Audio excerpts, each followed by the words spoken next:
game. everybody that HWR's coverage of terrible losers and crazy Crap. crap. Thank you. In actuality, we are covering WWE's TLC 2020. We are here with the Hardcore Crew. And if you want to check them out quickly, go to the HWR chat room over in the group section on Facebook. Without further ado, while we all get drunk in our wines and smoke get highest in the sky for watching this pay-per-view, let me introduce the warden of our insane asylum. He is the one and only Rickhead Rick. Help! I could barely keep myself from fucking even trying to watch the opening. How am I supposed to help anybody else? Alright, let's go to the incomparable one. The man himself, Lance Moss. Lance Cerrone. Hell, Cheers. that's pretty much what's going to be. And she is the current worker, the current talent of Kentucky's own wrestling. She is the one and only the lovely Zoe Lane. Zoe, I'm going to tell you, Jesus. Damn. What's up, Joe? Help, how the fuck am I supposed to help anybody else?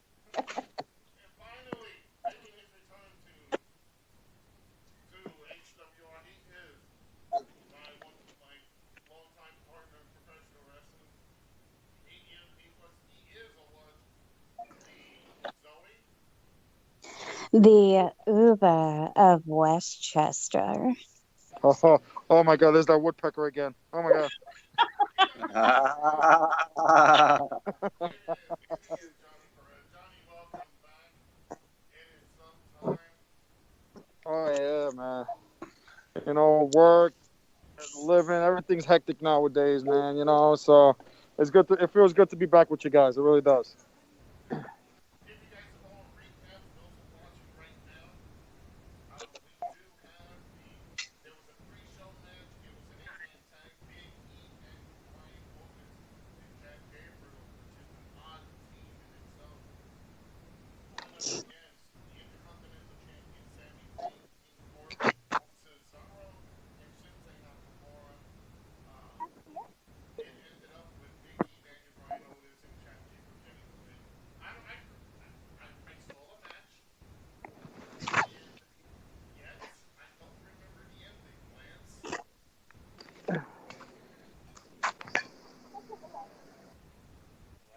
All I remember is the baby faces won. How it ended, I could care less because my head was hurting just too busy just watching it.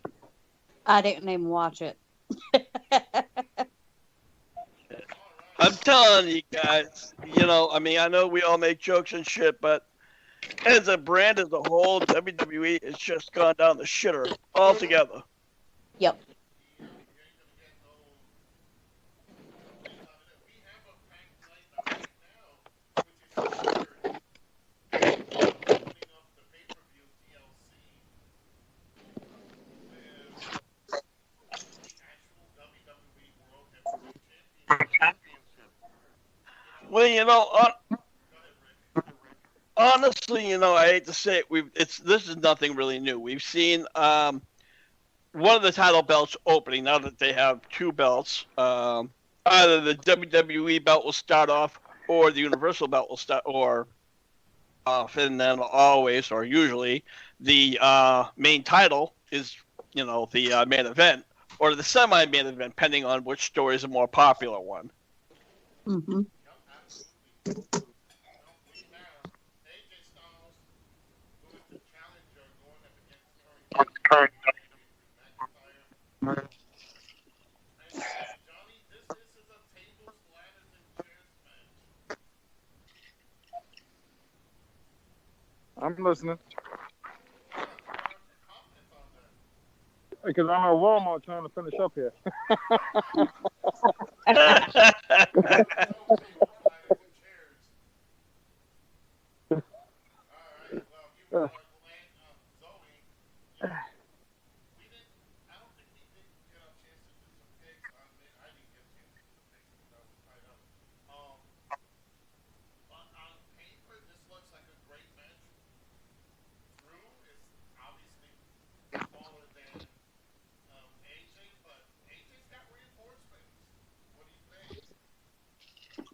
want to see the freaking big, gigantic dude, like, I don't know, get into the match somehow. Like, not just handing AJ a bunch of stuff like, here you go, my child, use this. I want to see what he can do. I wouldn't mind seeing, Drew McIntyre and him start having it out. I think my pick for this one, though, I'm going to have to say my boy Drew. I hope and pray to God he retains. Yes, I am.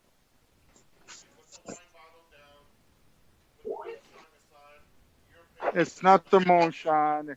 You know, it's that nice little bong he's got going on there. Hold on. No, wait, that's Boss. That's Boss.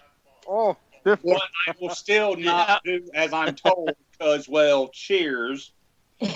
Cheers, bub. But I'm going with the current champion, Drew McIntyre.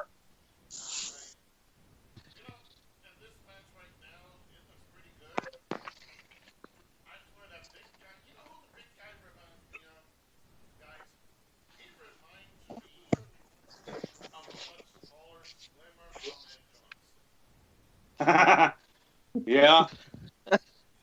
I can see where you're going with it, but I mean, again, it's just. And what the fuck is with the sword? Vince gave him that. Yeah. It's like the sword of Gryffindor. It appears to whoever needs it. What's it like? He's planning out to be the next version of Assassin's Creed, or what? No, he's trying to be the next version of He-Man. He-Man? Oh, yeah. All they need is a lightning then to it, you know?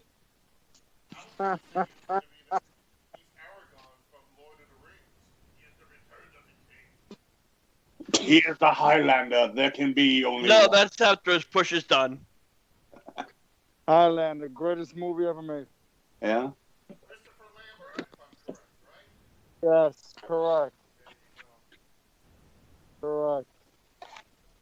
Give me a second here, guys. I got to push it away. Hold on.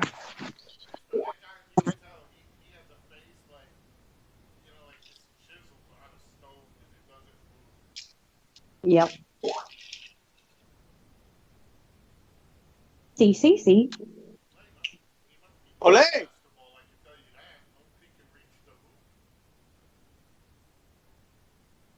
He wouldn't have to jump for a dunk. He'd just have to be on his tiptoes.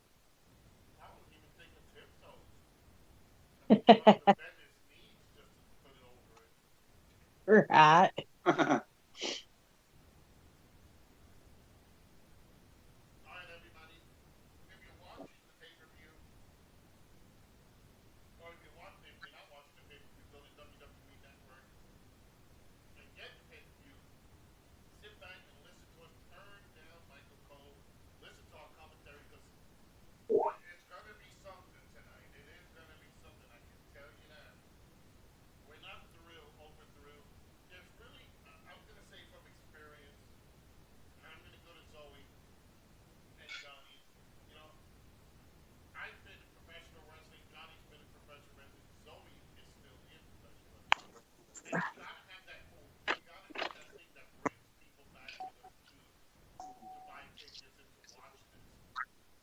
Mm-hmm.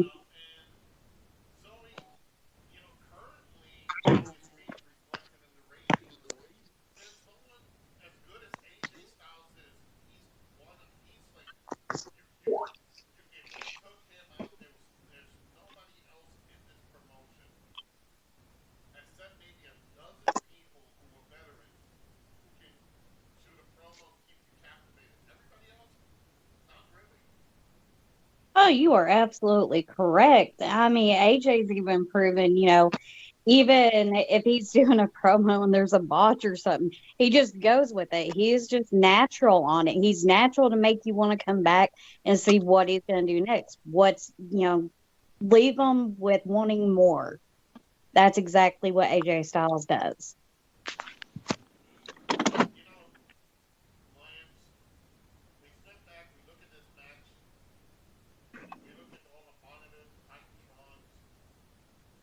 I'm looking at Drew McIntyre's ass.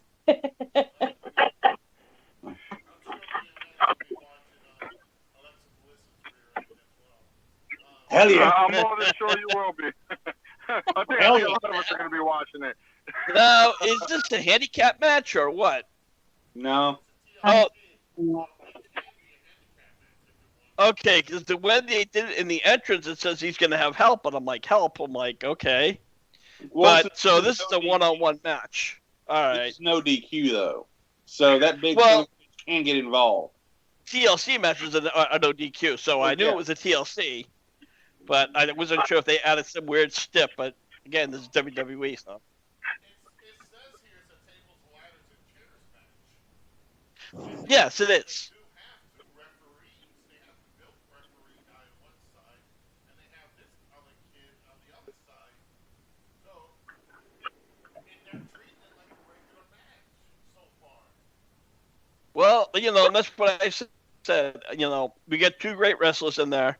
And I think, I'd like to speak for myself anyways, but it seems to almost have like the Impact Wrestling scenario.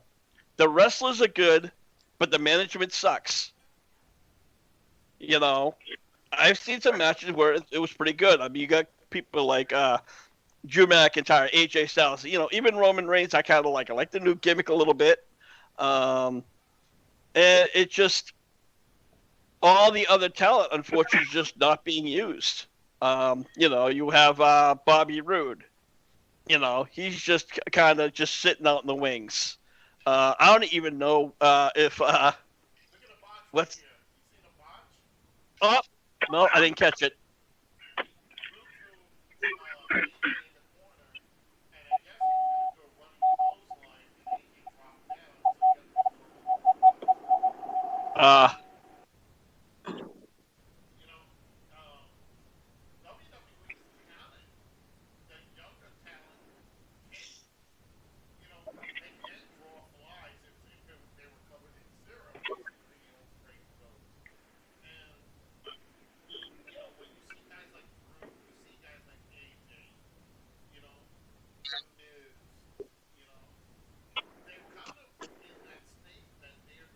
Oh!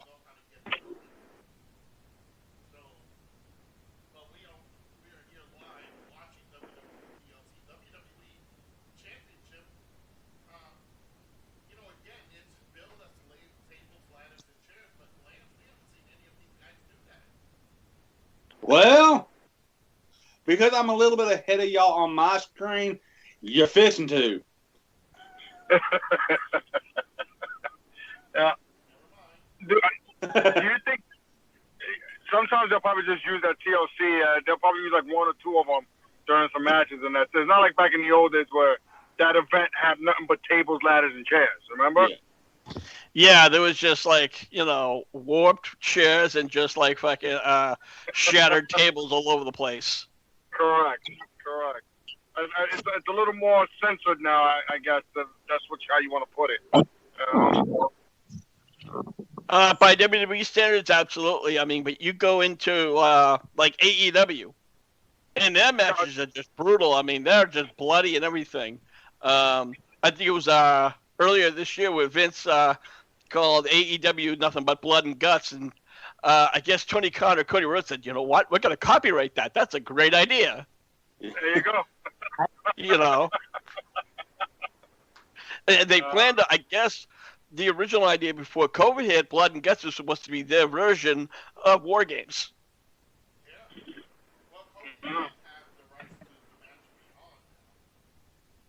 Yeah. The Match Beyond. Wow. What was that, 1986, Joe? Yep, that's what they used to call when the match actually begun in War Games. You have to wait till all 6 people are in there, or 8 people, really, all 8 people are in there. Then it was the Match Beyond. The match actually, where the finisher will have to determine. Now, Joe, here's a little trivia for you, Joe. Where did that first originate from, and what was it called? What, the Match Beyond? Yeah, isn't that the 3 cages, one on top of the other? No, that's the triple tower of doom. Yeah. Yes. I thought that was the same. The match beyond was not the same thing. No, that was different. That was just Triple Tower of Doom. All right, well, finally some chairs being used. AJ Styles just whacked McIntyre with that chair. We're looking at a bunch of ugly people on those monitors. Woods can tell these guys would be cracking What every monitor the there is. Hey, there's almost a Macho Man guy out there. Now Yeah. these guys gotta pay. These guys gotta pay to be on there, or is it free for them? It's free. Yeah, Zoe knows. She was on it. Oh, it is. Okay, didn't know Yeah. that.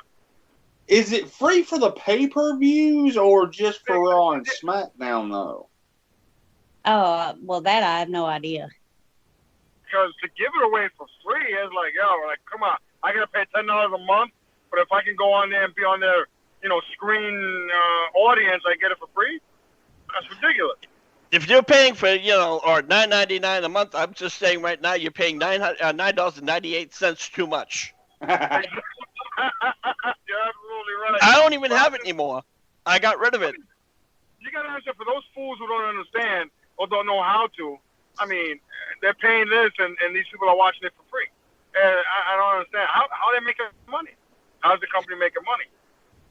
Uh, Now the company is suffering because they're not making money. and they have strict rules if you go on there, too.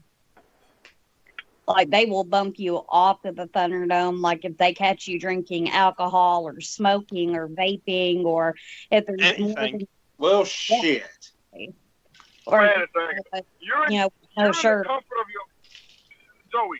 You're in the comfort of your own home. You can't even vape while you're watching this thing for free. Nope. You can't. And you have to be fully, Wow.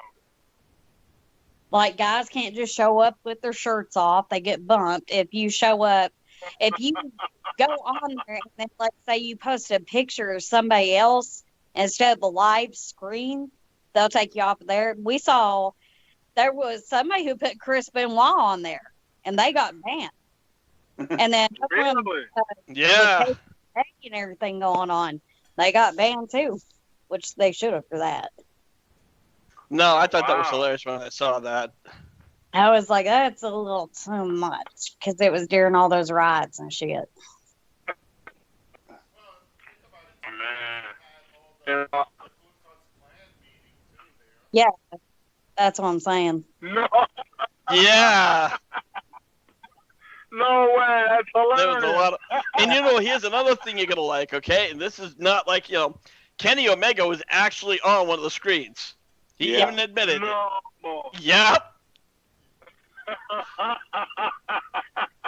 I think he said, well, I was watching it for a little while because, I had nothing better to do. I'm still waiting to see some dude like stand up and pull it out of his pants on camera.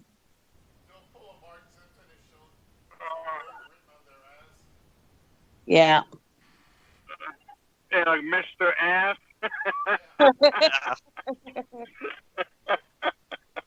Oh, this is great. I'm telling you, you can't get any better than this. This 2020 COVID nonsense has destroyed all businesses.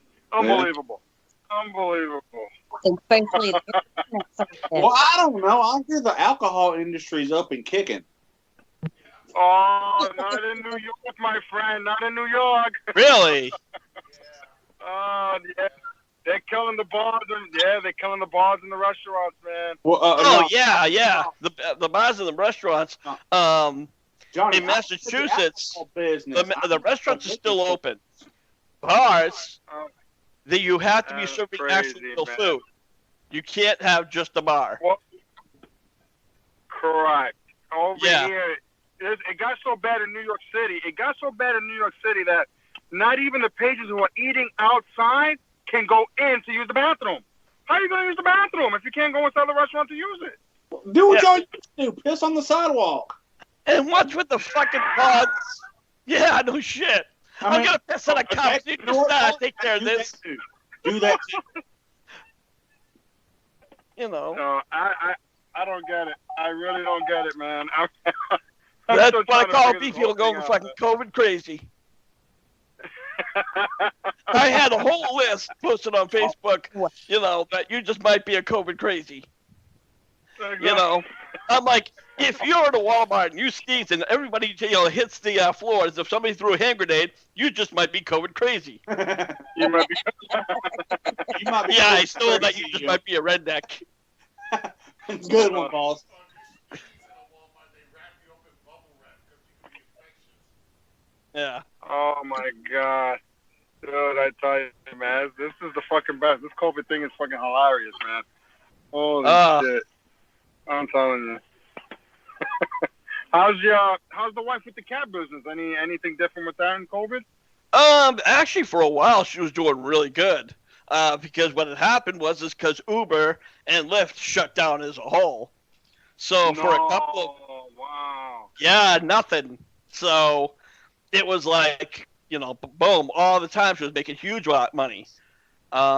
Even now they're back, but it's still only on a limited time. So she was not getting a lot of big, like runs until like after 10 o'clock. But she's still, fuck that. I mean, it was good for a while, but then it just started to die off. So, yeah. But, I mean, like, she makes her money. She makes good. Okay. Back to the match. AJ Styles doing a modified calf crusher. He has Drew's leg through the rungs of the ladder. Yeah. Damn. I saw that. Very impressive. Yanking on it. Now, we've seen a couple of the ladder go into play. We have yet to see the table. We have yet to see Mustafa in the corner do something besides stand there like a tree. Right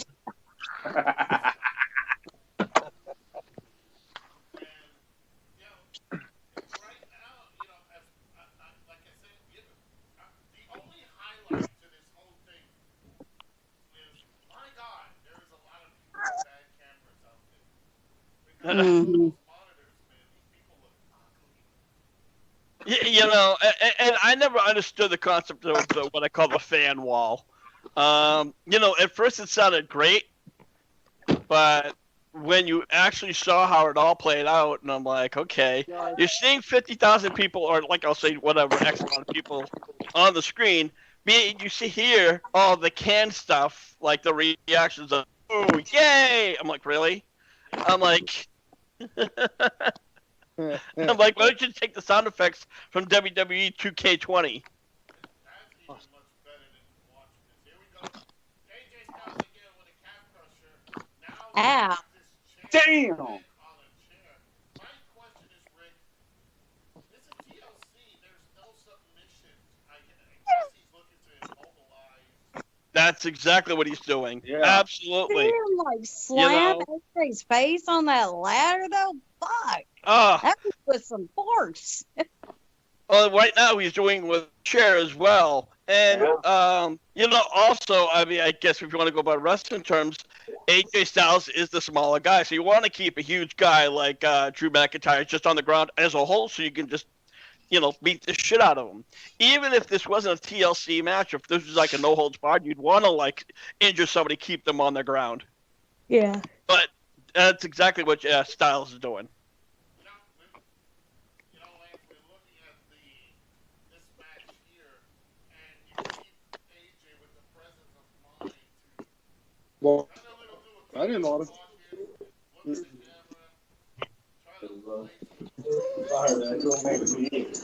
Like I went one time in the morning. So. Yeah. Hold on, guys.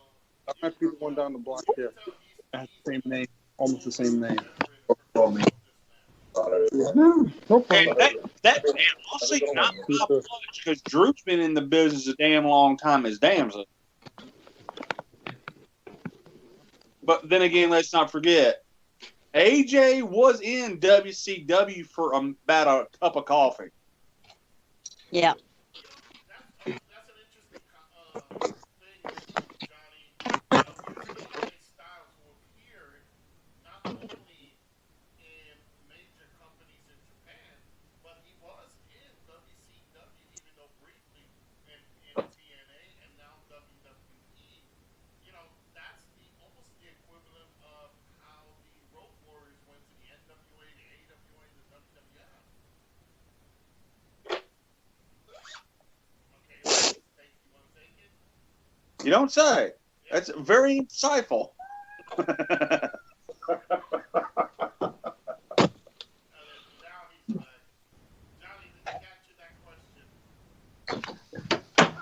I mean, if you want to put him in that same category, I mean, a lot of these, like, again, a lot of the companies that debunk WCW and stuff like that. You said he was with TNA, WWE, and WCW?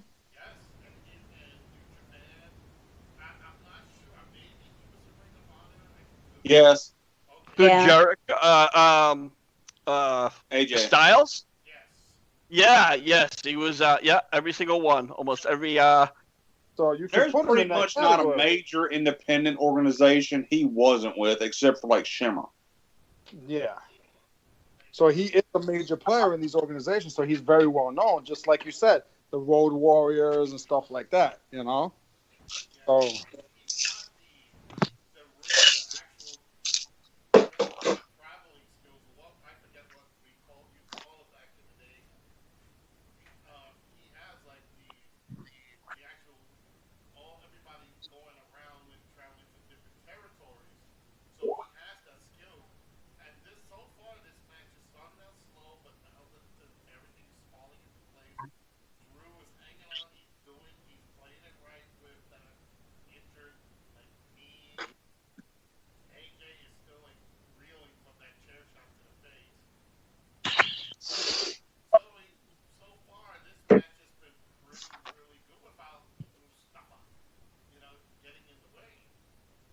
Mustafa. Yeah, it's been a pretty good match, honestly.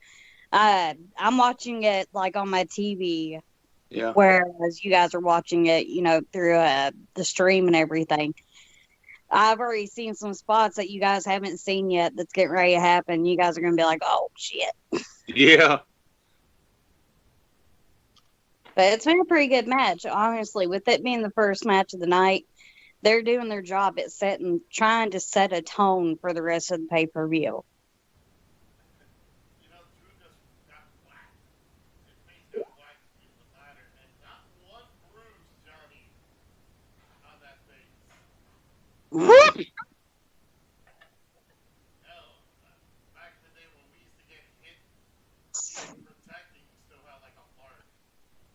Yeah. oh, absolutely. Absolutely. All the time. All the time.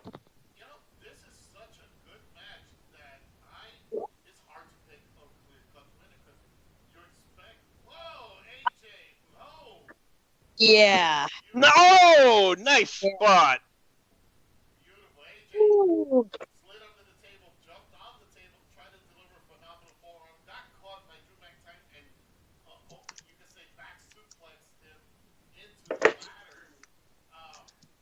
Yeah, almost like an exploder.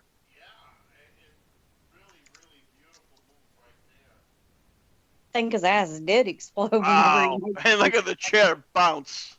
Yeah. Hopefully his ass didn't explode like X-Pac. Yeah. Yeah, mate, he's gonna feel it. Trust me. Oh, oh, that looked rough.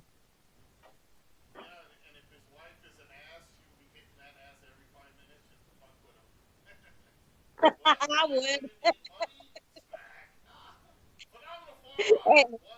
And then throw that. Oh my God, I forgot, honey. I'm so sorry.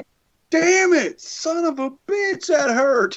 I'm so sorry, I forgot. No, I didn't.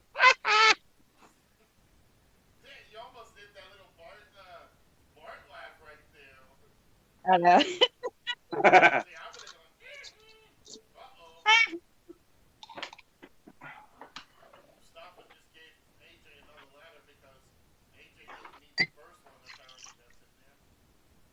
I swear, every time you say Mustafa, I think of the Lion King with those damn fucking hyenas. Mustafa. ¿Qué pasa?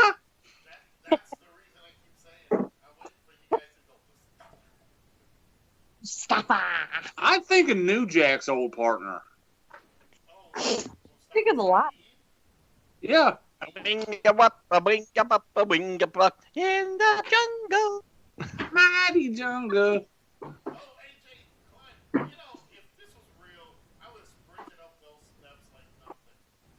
Fuck yeah. Oh, that's the theatrics for you. And not to say that this is not real, because guys, oh my god, the moves that Ah! Oh! Hmm. He came damn close to that fucking ladder. I'll put it like this: boxing's not rigged, is it? but people still beat the hell out of each other. Yeah. Alright, Oh, What the? Oh Look shit! at that. He gets tossed over. oh shit. And if he'd gotten any closer to that ladder. Zoe, you're seeing this, right? Yeah, I'm seeing what you're seeing. That's why I'm screwing. Oh shit, what's he doing? Oh boy. Oh boy. yay! The hero of this. The heel comes running in. Wait a minute. What the hell? Yep. Miz is in the ring, everybody. He's cashing in his money in the bank. Oh my god, I didn't see it happening. Uh oh.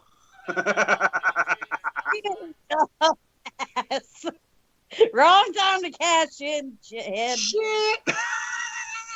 That wasn't me. Is Miz trying to get his bearings, or he's just sitting there smiling like, yeah, this is mine? Just wait for it. Just wait for Mm. it. Like a little baby. Like a little baby, aye. Move, stop. You idiot. That guy, if you ever did need to do like a ladder match, he wouldn't even need you. All he'd have to do is just, jump up and grab it. Yeah. Bad move, dude. Run. Oh, you are dumb. Oh! Hey, wait a minute. Why John, don't. You don't know. Don't. Oh, God!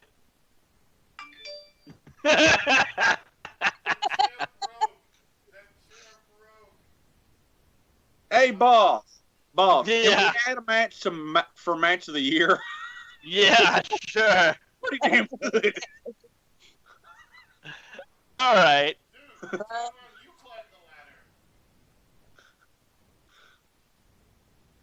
the ladder. Run, stupid, run. Run, dumbass.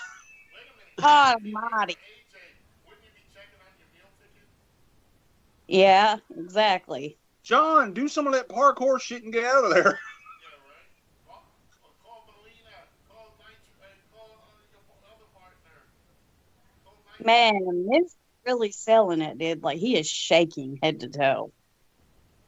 All right. Well, we're looking. He might have right got the now. shit knocked out of him. We have the Miz at ringside on the floor. We have Drew McIntyre down. We have AJ Styles down. Everybody down. If you guys saw Miz's hand, he's trying to shake some life into it. Yep. They have to go check on him real quick. Belts What? still being over the ring. Here comes AJ. You know what? McIntyre's trying to get up. Here comes AJ rolling in the middle of the ring. He's coming in. This is just chaos. Everybody just like injured What? their own way. Is Drew selling or is something really fucked up? Yeah. I know he's got a gash on his thigh, but Well, he's got also a cut on that leg too. If you look at it. yeah. Yep. David Butler, thank you for liking the stream, buddy. Yeah. Welcome to HWR's coverage of WWE's TLC Oh, boy. tonight.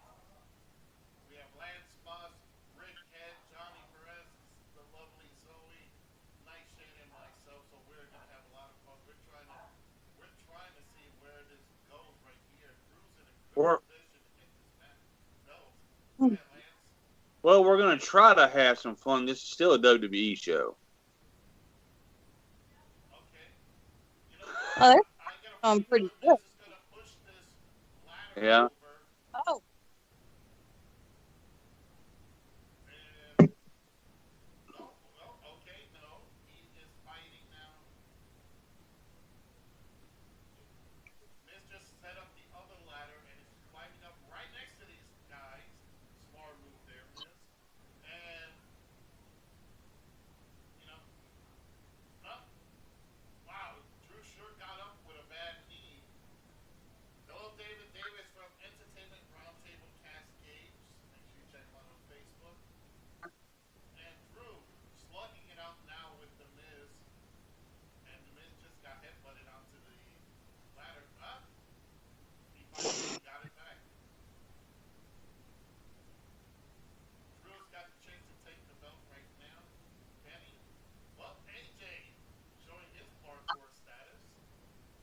Goodbye. There you go. There you go. There you go. There you go. Phenomenal four. Whoa. Yeah. We got some color on AJ too, like on the Yeah. side. Yeah. You know, what a way to end this if Otis came out and tried to get the belt. Okay. Sackaloo. You know, he still reminds me of Oh, that. theoretically. AWA. Oh my God! Yeah. Match Jesus over. Christ! When Styles fell off that ladder, he didn't even like be able to land the right way. He just fell.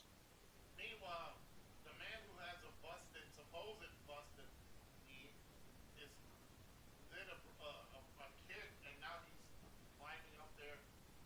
I'm going to call it real quick right here. Yep. Yep. Match over. It is match over. WWE still has Drew McIntyre as WWE World Champion. You know what, Zoe? What do you think of the match? Boy. I thought it was a great match, honestly. It did start out slow, but I mean, God almighty. Had quite a few surprises, a funny spot with Mustafa and John Morrison, but a very good match. I thoroughly enjoyed it.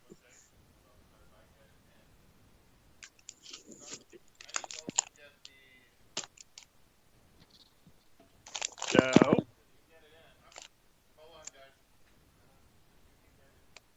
All right. Well, I myself, I have to admit, I thought this was going to be a shit show so far. For the main show, this was a great match, great opening match. There were a few shocks, like I said, as Louis said. There's those few funny moments, but yeah, you can't deny all the spots that everybody did. So I'm gonna have to definitely say, great match tonight. Lance, your thoughts? Like everybody said, like Zoe said, great match. Very much a possible match of the night candidate, but then again, it's the first match, so I hope they're able to somehow outdo it, because that would be even better. But very good match. Yeah. All right, and Johnny P. You know, I got home. What's your thought? I got home towards the ending, and from what I was seeing, it looked like it was a really, really interesting match. I mean, it's not as good as banana cream pie that I'm eating, but I think for this first event, I think they went all out, and I think they did really well. All right, Joe, are we back? Yes, I am. You don't say. Really good match. This is so far definitely a candidate for match of the night. You know, I think my only problem with this is that Drew needs to learn how to sell more injury. I think that's the only downfall, but with that, the match is pretty good. It happened here. And like I said, there's a lot of people who should not be on the webcam.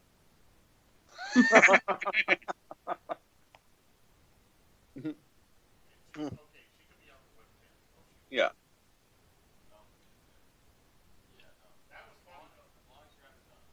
I mean, if he's like another Jesse Ventura, very hard to sell, I guess. You know.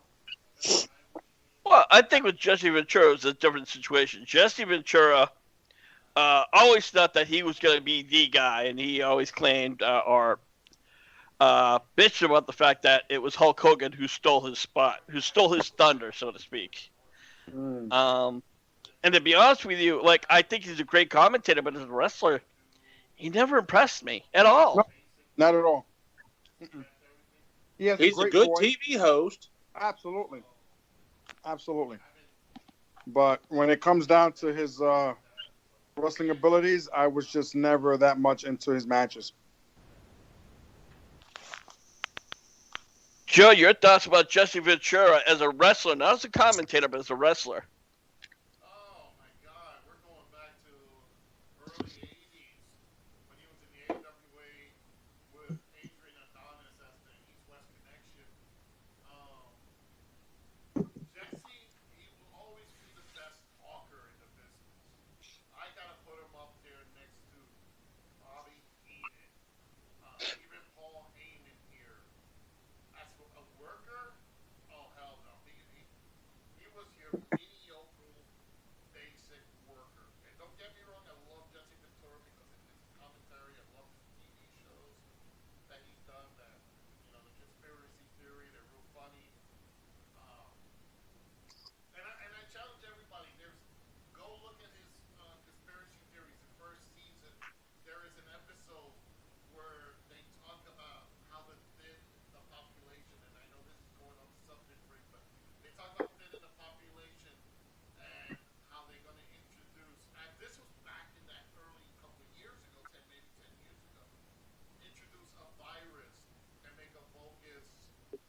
The Body Shop, yes. The Body Shop was good. He just had a great voice, you know. He really did. He had a voice that when you hear it, you had to stop and see what you had to say. He's like Jake Roberts. He was really good on the mic. He was really good with his commentating. But when he came to ring, horrible, horrible. It was like Nikolai Volkov trying to take a bump. It was horrible. Yeah, Nikolai Volkov, he didn't take a bump. He just like He rolled. rolled. He like jellied down. I think that's what it would be best way to say it. Oh, horrible.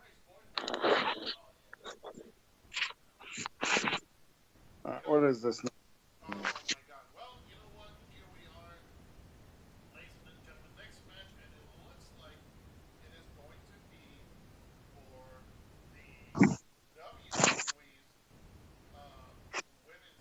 SmackDown Women's Championship. It is the Mandalorian's own Sasha Banks, who is going up against Carmella, and yes, I said Carmella. She's back? Yeah, and she even rehashed her gimmick. Yeah. You know, Rick, we, we enjoyed Carmella as when she used to team up with our truth. Now she's back this way, and you know, it's. What does this tell you about the other contenders that they have there? They're desperate. It's just that simple. They don't have any faith in, their other rosters. I mean, you have a lot of great wrestlers down at NXT that could come up. And the fact that they have Raw and SmackDown as two separate brands is making things worse because it thins things out. And just because they may do, a shake-up every now and then, or they may want to add something in like what did they do, the wild card thing for a while, like they did, I think it was 2019, 2018 maybe. But it doesn't matter. You need to have all your wrestlers be able to bounce around and move around. And it would also be able to, another reason to get rid of that fucking Universal title, which I think is a joke. Yeah, right now they have too many times. You know what, Johnny, I'm picking on you right here with this topic because it is something what they used to crucify the NWA with for having too many titles. Oh. They have two world championships. They have two women's championships. I don't mind the secondary belts, but the way the thing is right now, they need to combine some of this stuff because obviously they're not, from a roster of I don't know how many people, Lance, of women rosters, but they only depend on what, four? Yeah, something like that. I'll say more like 6 to 8, but yeah, it's still considering all the talent they have. Pretty much. Damn. But with too many belts, it's just like, why don't you just give everybody a belt then?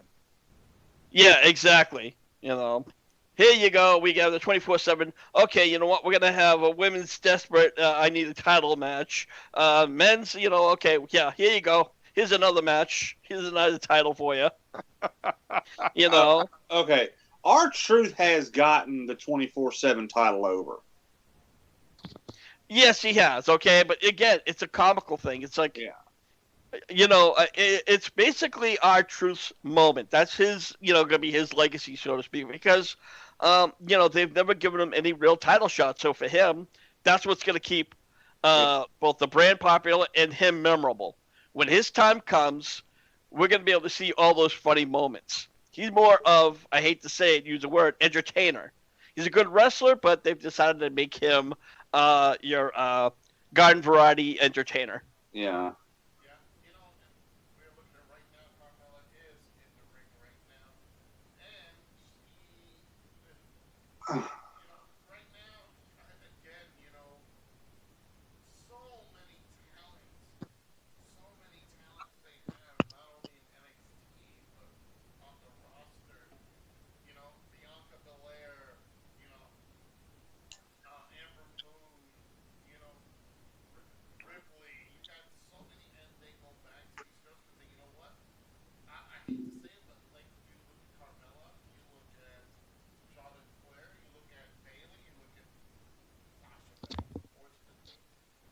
They have Lacey Evans. get Lacey Evans, they could get over because they know what they got to do. You know, I'm surprised Sasha didn't come out dressed as a Mandalorian. You know what? Something tells me they wouldn't allow it. Yeah.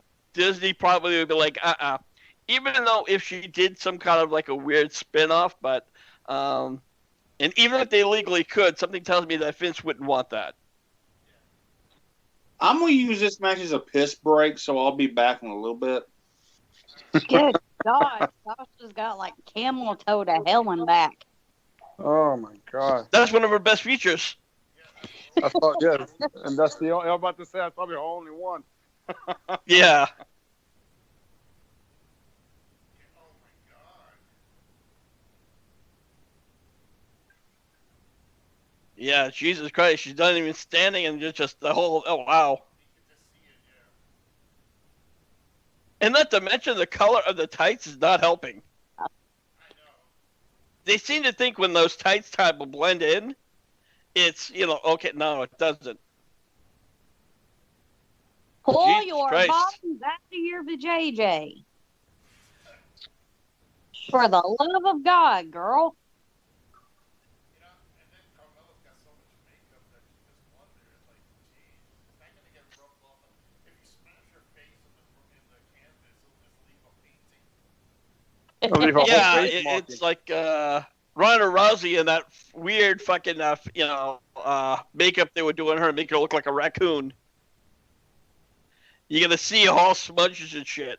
I mean, I never understood why female wrestlers need to wear makeup. Mild makeup, okay, but like over the top makeup like that just never made any sense to me. You know, Johnny, going back in the day, Wendy Richter, Sensational Sherry, Medusa Misselli, Misty Blue Sims, all of those other women didn't need makeup because they weren't looking at for the attractiveness. They were looking at to get in there and work. Correct. And that's all they wanted to do was work. They're not looking to be eye candy. Because you had some real, I mean, look at Lilani Kai. She was nothing to look at. Neither was Judy Martin. You know? But they were good performers. You know? Oh. You know, this is a match that it's a time killer. There's really no story.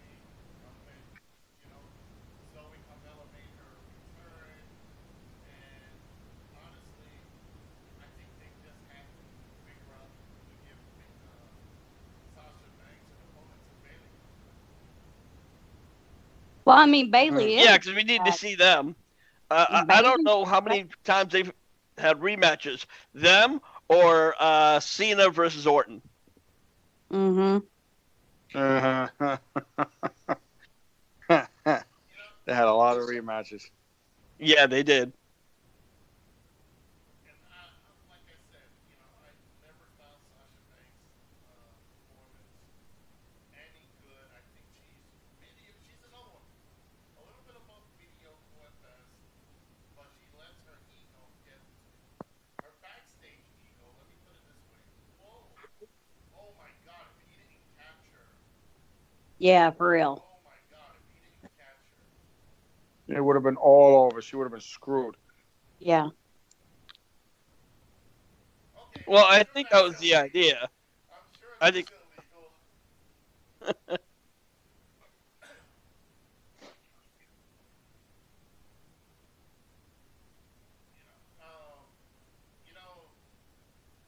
Johnny, looking at this match, again, this is a piss break, the Lance was saying. I don't know. Oh my God, did you see that person's face in the monitor? Sorry, you No, look I at didn't the catch monitors, it. not the matches. What the hell? Yeah, right there. Okay, you see the kid with right there next to in the middle second row next to that blonde kid that's like cheering. He was playing with his mouth. There you go. See that skinny kid with the green or bluish background? You can't see it. It's on. He's playing with Yeah. his mouth. Yeah. What is it you were looking at the monitors, Joe? What about the I match? think that's a kid. Monitors, because the monitor's more fun to look at than the match. Yeah. Go ahead, Zoe. I'm sorry. We keep cutting you off. I think that's a little girl. I stand corrected. That is Excalibur. I wonder if Waldo's going to show up on here. He needs to be. It'll make it more entertaining. What if somebody put Pat Patterson's picture up there? And They get banned, I guarantee it. Why? He's a Hall of Famer. Yeah, only But because like- he's Vinnie Mac's personal friend. yeah, it'd be possibly closer than friends. Yeah, and God knows. They must have had a, It's the same.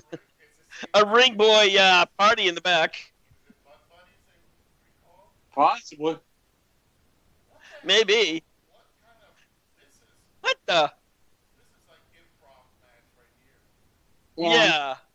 I wish to God Carmella would stop playing with those damn stockings. If they ain't gonna stay up, don't wear them out there.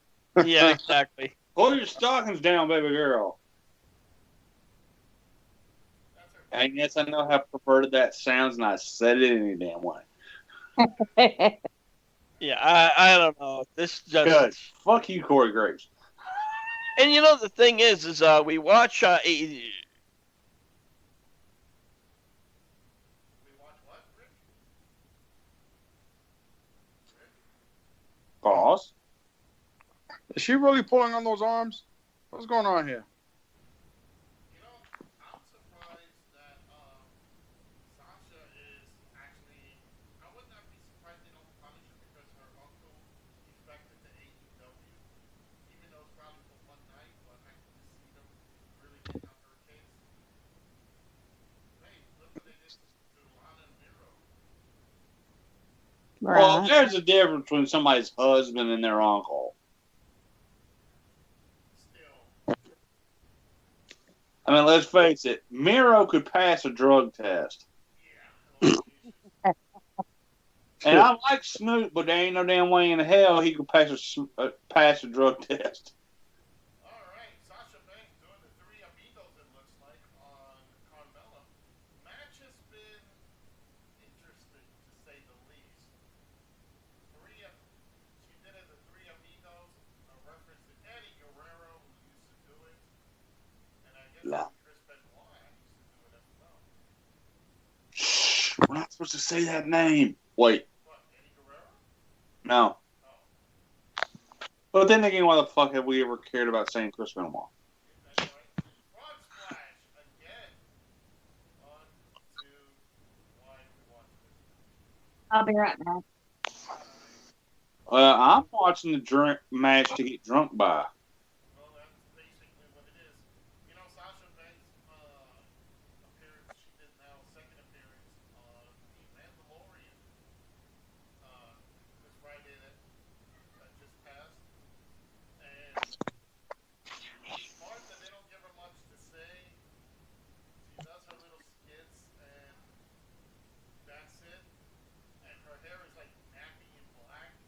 So it makes me laugh how they can put this blue hair and suture it on her head. Then again, there was controversy because her armor had tits. Oh, yeah. I kind of agree with that. No, you know what? I don't. I honestly don't, because the guy's armor had their chest plates molded to their chests. Why wouldn't the girls have their chest plates molded to theirs? Yeah, and you know what? I gotta say this. I'm back. You know, it's not like they had like the back nipples. Remember with George Clooney and his Batman outfit? Oh God! You know, this is just regular. You know, armor just more situated to people. Let me ask Zoe this, Zoe. I'm not sure if you're a fan of the Mandalorian or know what the Mandalorians are, but if a woman has an armor chest, Mm-hmm. like basically fabricated to match her boobs. And I'm not saying that it's super noticeable. I mean, just a little bump, like to signify that it is a female. Would you Mm-hmm. defend it? No. Not really. I mean, it's girls' boobs. We have nipples. Boys have nipples. As long as they're not doing the Madonna fucking, road cones going on. Spirals. Yeah. Strike a pose. And I think that's what Carmella's doing right now. I mean, that's just what it is. And honestly, I don't know about you guys, but down here in the South, no man wears a shirt most of the time. So kids at the age ask, "Hey, what are those?" Zoe, I mean, you just tell can them. you repeat yourself? Your mic cut out. Sorry, but down here in the South, men don't wear T-shirts most of the time, and women don't wear bras most of the time. So kids at early age ask, "What are those things?" They're real pointy. Yeah, I mean, I love living in the South. right. I mean, you just tell them what it is. My daughter's asked me what they are, and I've explained to her what nipples are. Like, it's just part of your body. And with women, that most of the time, that's where babies get their milk, is out of their mom. Well, I didn't go that far. Now, if boys in junior high and high school ask to see them, let me know, and they'll meet mommy's wrestling character. Exactly. Oh, definitely. All right, Carmella slugging it out with Sasha Banks. They're on the top rope right now. I don't know what they're gonna do. Here we go. Well, it was a Hurricane reversed into a pinfall by Sasha Banks. Now they're trying to do the Ricky Steamboat, Randy Savage 2 counts here just to make this match look interesting and far not interesting. Yeah, you can easily tell at some camera shots that both girls have padded bras. Yeah. I thought Carmella's were silicone. No, look at it. Her bra is like so padded. Yeah. What the hell? Come on now. All you gotta do is just drop forward your belly. You know, Johnny, women wrestling today is not nowhere near what it used to be back in the 80s. Okay, 80s were a little slower and they weren't as glamorous, but I think they were more believable. Maybe it's just Oh, absolutely. Absolutely. That's horrible now. Horrible. I get like I don't have a problem with like girls. I'm not saying these girls are not talented, but yeah, they do like really good moves. But come on, man, some of the stuff is just like horrible, horrible. Oh, Horrible. Terrible. Terrible. it's like the worst. The worst. You can't, it's disgusting. No, you Yep. got to throw in yours Yeah. there. Lance says terrible. Terrible. There you go. Like Charles Barkley said, terrible. Man, that's terrible. Terrible. I think it just depends on who the wrestler is, personally. Yeah, I got to go with Zoe on this one. Absolutely. You know, I'm surprised. I mean, a lot of times I prefer to wrestle the men just because it's old school. You know what I'm saying? They honestly think about it. Back in the day, women in wrestling, they were more or less for the sex, and they were also used as kind of like a comedy bit, like a little sideshow to the wrestler. And it's the same way now at most parts. I mean, look at this shit that's going on in this match. This match is so freaking dry. It's ungodly. I can't stand it. I don't like neither one of these girls. But now, if you would have thrown somebody else in there, like, let's say, I don't know, Natalia or Alexa Bliss going up against Sasha Banks, they give her a run for her money, and I'd be more into it. Matchup, by the way, for me anyway.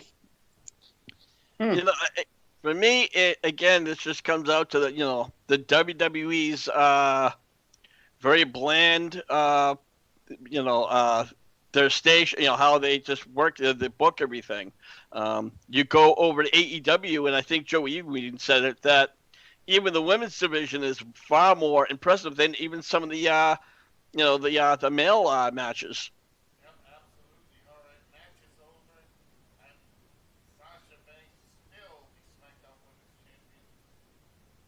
Shocking. Very lackluster match. Sasha did not prove anything tonight. Carmella just did her normal skits and routines. It wasn't anything out except they came up to right there. And, you know, we're 2 matches down and nobody feels like eternity. Yeah. This man, so far, worst match of the night for me. This is just, as a female wrestler, this match is kind of embarrassing a little bit. Absolutely. I gotta agree with them. Worst match of the night, Lance? Indeed. Alright. Johnny? Not even worth talking about. Then again, there's only been two matches, so yeah, worst match. Worst match of the night. Alright.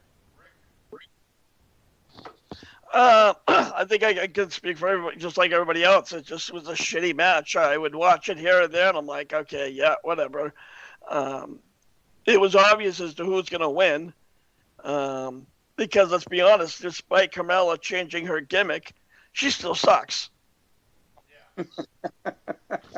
Put her back with R-Truth, damn it. You know what? I gotta say though, I think it's also the person who she's ended with because she did a lot better when she was with Charlotte Flair. You know, as far as what's really no. Here's Cher, the Australian Cher. Do you believe in life after love? She's Oscar's like, oh, I don't know what to say. Your breath smell like Gazira. This group sucks. I hate to say this, but put the Iconics back together. Why do you smell like You okay there, Joe? Cher here, who looks like I think she's actually putting on weight. Her face is a little fuller. Joe, that's called filler. I don't even know what Oscar's saying except Godzilla. Sake. Funaki. Where is Funaki? He's still alive? Yeah. He needs to be our Asper's manager. Yeah, because he can actually speak fucking English. Yeah, and Japanese. Alright, we're going to Yeah, it's native language. Yeah. we're in commercial break right here. While we wait, there was a backstage skit with Asuka and whatever her name was. Billy Kay. Billy Kay. This is so much of we can tell we are all interested in this match. You know what? Again, you know, Rick, I know we were groaning and moaning before this pay-per-view. I think we're groaning and moaning now. Honestly, considering it was that opening, TLC match between Styles and McIntyre, I'm hoping that there's going to have a few other matches that's going to make them better. But again, that's wishful, thinking. Well, the next one ain't gonna be it. Nope. Which ones are coming up now? Her. For the Raw Tag Team Championship, it is the New Day, Xavier Woods and Kofi Kingston taking on the Hurt Businesses, Shelton Benjamin and Cedric Alexander. Oh God. You know what? All right. This might be alright because Lashley ain't involved. You know, the only thing I'm thinking right now is, ooh, how much is that WWE crockpot? You know, that ain't a bad idea. Yeah. Which, if anybody out there has any needs any crockpot recipes, I got a whole damn playlist full of a bunch of crockpot recipes on Redneck Gourmet. Crockpot. Where can they find that, Lance? Lance Moss TV on YouTube.com, where you can find me, Me and Zoe every Tuesday and most Saturday nights, and whoever else decides to join. And also a bunch of Redneck Gourmet stuff. And another guitar build will be coming. And we're actually doing our Christmas show this coming Tuesday. Indeed.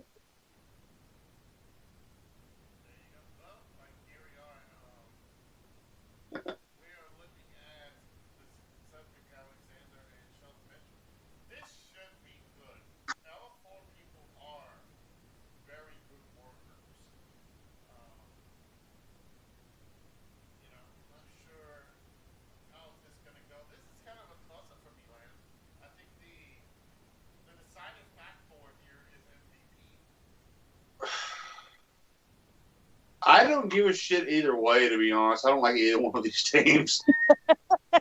I'm just straight up. I don't like the Hurt Locker, and I have never liked the New Day. So, if I'm honest. You know, I have to agree with Lance. You know, you have the New Day, and these guys are just, you know, it's been too long where they've been doing the same shit. And it's either, excuse me, that either Big E is gone and then Xavier Woods is gone. We haven't seen all three work together for what, about a year now, roughly? Yeah, because Xavier broke his damn ankle, then for some ungodly reason they gave Kofi a belt. Well, the belt, and then, well, Brock made him his bitch. And then, well, yeah, they do it now. They moved, oh, God. Big E. Yeah, and I just... and what do you call it? The Hurt Business guys. It's just again, it's just. It hurts me, mommy. It hurts me. It's just horrible. It's just, you know, obviously for one reason or another, WWE just doesn't know how to set up, you know, good teams anymore. When have they ever, since this whole new nonsense with the company? Yeah. Fair point.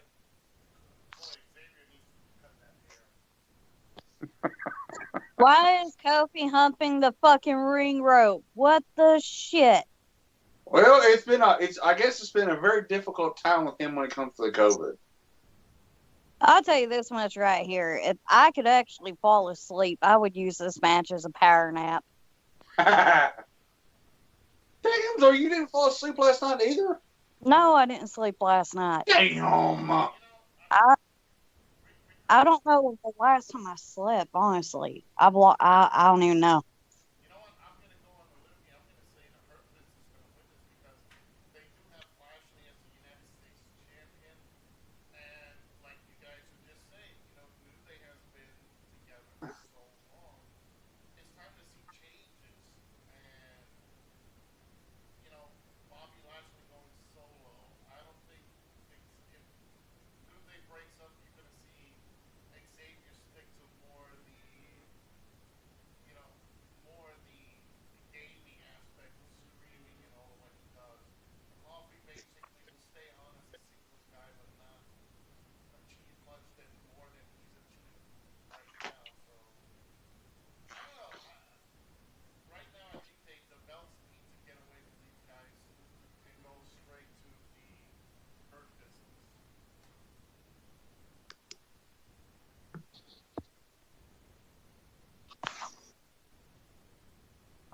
And you know, that's another thing. Is you know, it just shows another thing that WWE does not really have a faith in a lot of the other guys. If they're not getting rid of tag teams, they're certainly just using the same guys over and over and over again. Mm-hmm. You know, they'll have a few cheesy. I'm surprised they didn't get rid of a lot of guys yet. Well, they had.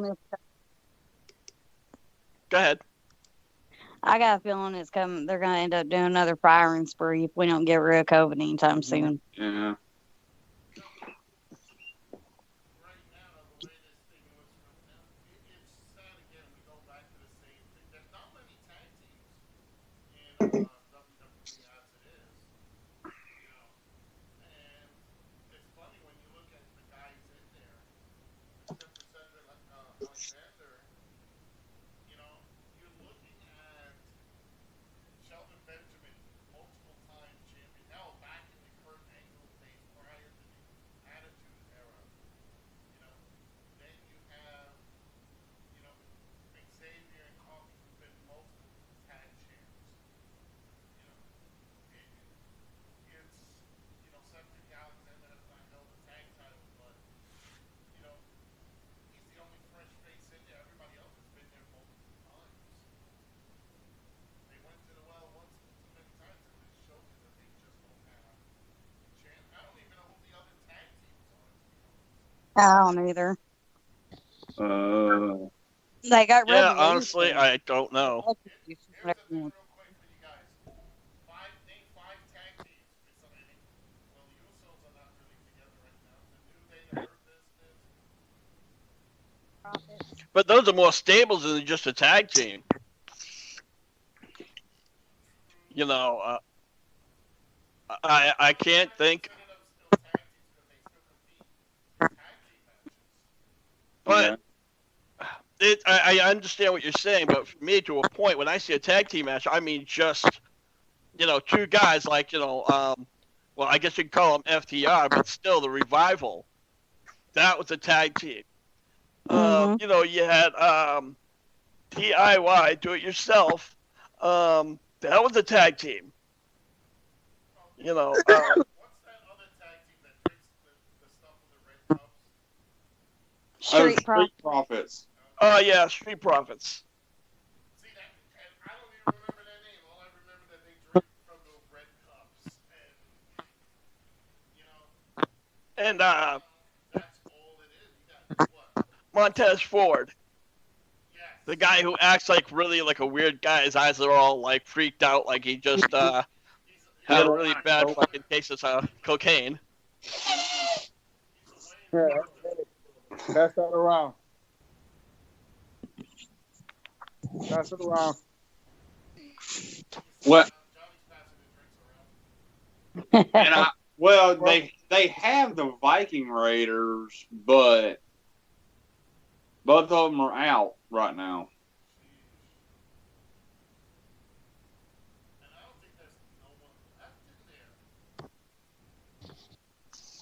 there. And yeah, and you know they also got rid of what do you call the fucking Otis and Heavy Machinery. Mm-hmm. That was a dumb mistake. Yeah, that was bullshit. Lucha, guys. Oh God, yeah, I couldn't stand them from the beginning. So, you know, wow. Guys, WWE has no tag teams. They need to combine No. these two divisions into one. But then again, Joe, WWE's had a tag team problem for a long time. Yeah.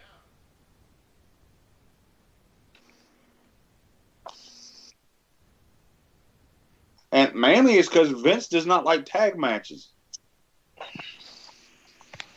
I'm sure he gets as bored watching them as I do.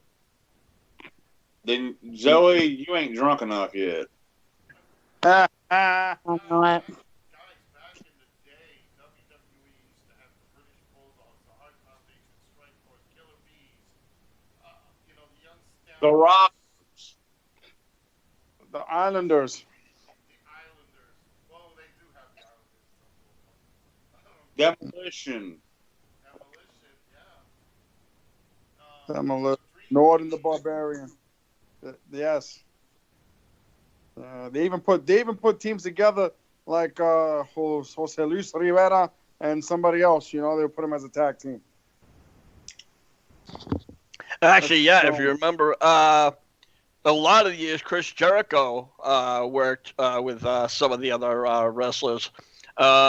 If you remember that Chris Jericho worked with AJ, Big Show. Yeah. Though he worked with him. He worked with Edge. He also worked with people like CM Punk, AJ Styles. But after a while, you kind of knew that it wasn't going to last long. It was just, it was Jericho doing what he always does best, is working with the other wrestlers, especially the younger ones. Mm-hmm.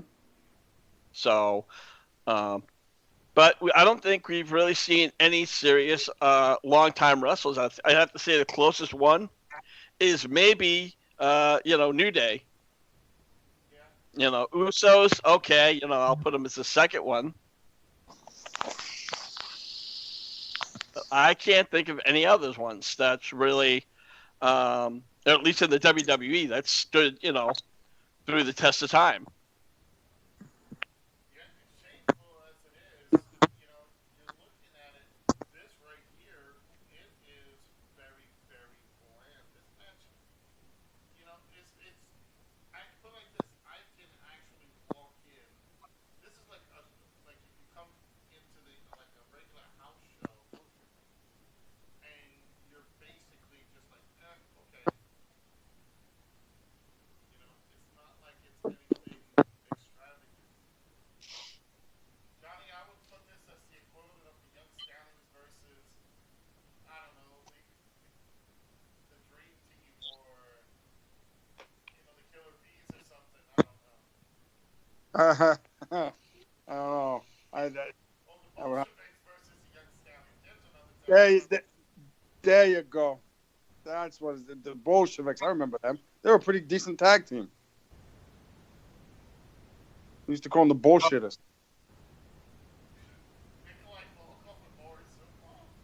The bullshitters, yeah.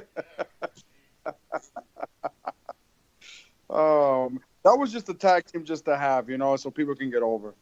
That was the comedy team. Yes. Well, this match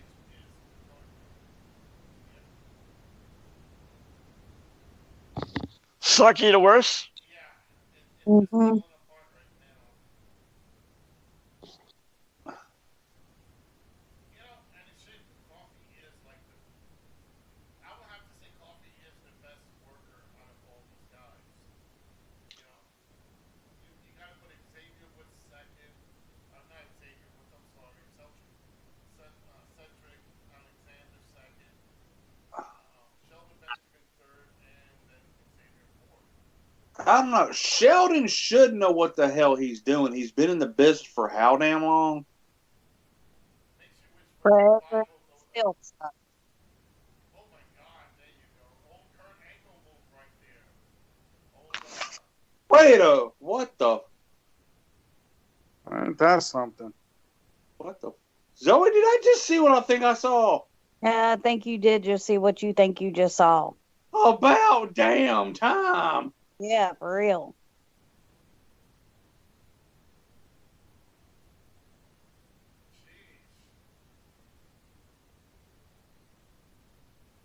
Oh my God.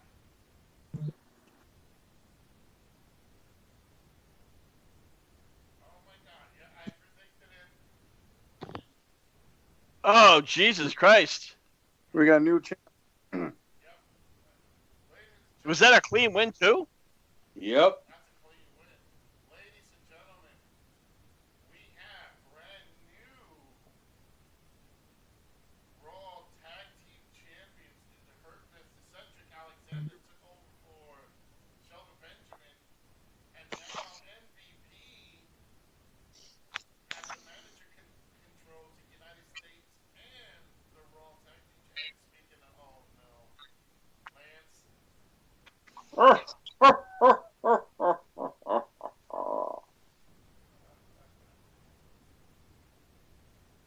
has the gold. Oh, God. Yeah, but he doesn't do nothing with it, so. When's the last time we've seen Lashley actually fight? Survivor Series. Monday night. Oh, did he? Okay, see again. Well, Yeah. I guess I really can't. I was actually asking because I don't watch WWE. You know, Cause some conflicts in the stable, because Cedric Alexander just jumped in there. Is he wearing? I just noticed. Is he wearing a BLM patch? yes, Yes. he is. Way more ring politics into the wrestling. No, but he's not the only one. Yeah, it should not be. That should not be in any sport. That should be something that's outside of business. You know what sucks? The sport that these I'm on the guys getting the opportunities and they're making tons of money. So don't give me that crap. Go ahead, Lance. I'm on the conservative side of things politically, but my initials are BLM. Yeah, but we'd rather say yours than theirs. I know, right? Don't get me wrong, folks, and I'm not going to turn this into a political thing, but it's all about choices. You choose to be someone or you choose to be not. I don't care what upbringing you have. Look at these guys. You have the Street Profits, and I'm not picking on the black ones here. The Street Profits, the Hurt Business, the New Day, Ron Simmons. They made a choice to be better than what they are, and look where they're at. They're making more money than we will ever see. And I'll put it like this. Granted, I did say I am politically conservative, but hey, if you're not an asshole, I ain't got a problem with you. There you go. All right, guys, let's recap some of these matches. Do WWE, we have to? Drew McIntyre kept his title from AJ Styles. Sasha Banks retains her SmackDown Women's Championship. We have the And her women's camel tag team toe. champions in the Hurt Business. Big E, Nathaniel Bryan, Otis, and Chad Gabriel defeated the team of Sami Zayn, Keith Corbin, Cesaro, and Shinsuke Nakamura. We have left. It is the Fiend versus Randy Orton in the Firefly Inferno match. Women's Tag Team Championship. It is Nia Jax and Shayna Baszler versus Asuka and the returning Charlotte Flair. And then we have finally the Universal Championship, Roman Reigns versus Kevin Owens in a tables, ladders, and chairs match. Wait, they don't have Bianca versus Bailey? Not that it's listed here. No. Because they've been teasing the crap out of that on SmackDown. They fought on SmackDown finally. Except when they're going to show this segment. Oh. Well, I was drunk Friday night, so. That's WWE for you. They do this all the time, and again, this is how they waste their time because they got nothing better to do. They will take the kickoff show. They'll show you the storyline of what's going on with the feud. Then, when the actual show happens, before it, they actually have the same, video package. So it's just like you see it coming, and it's like, why bother? It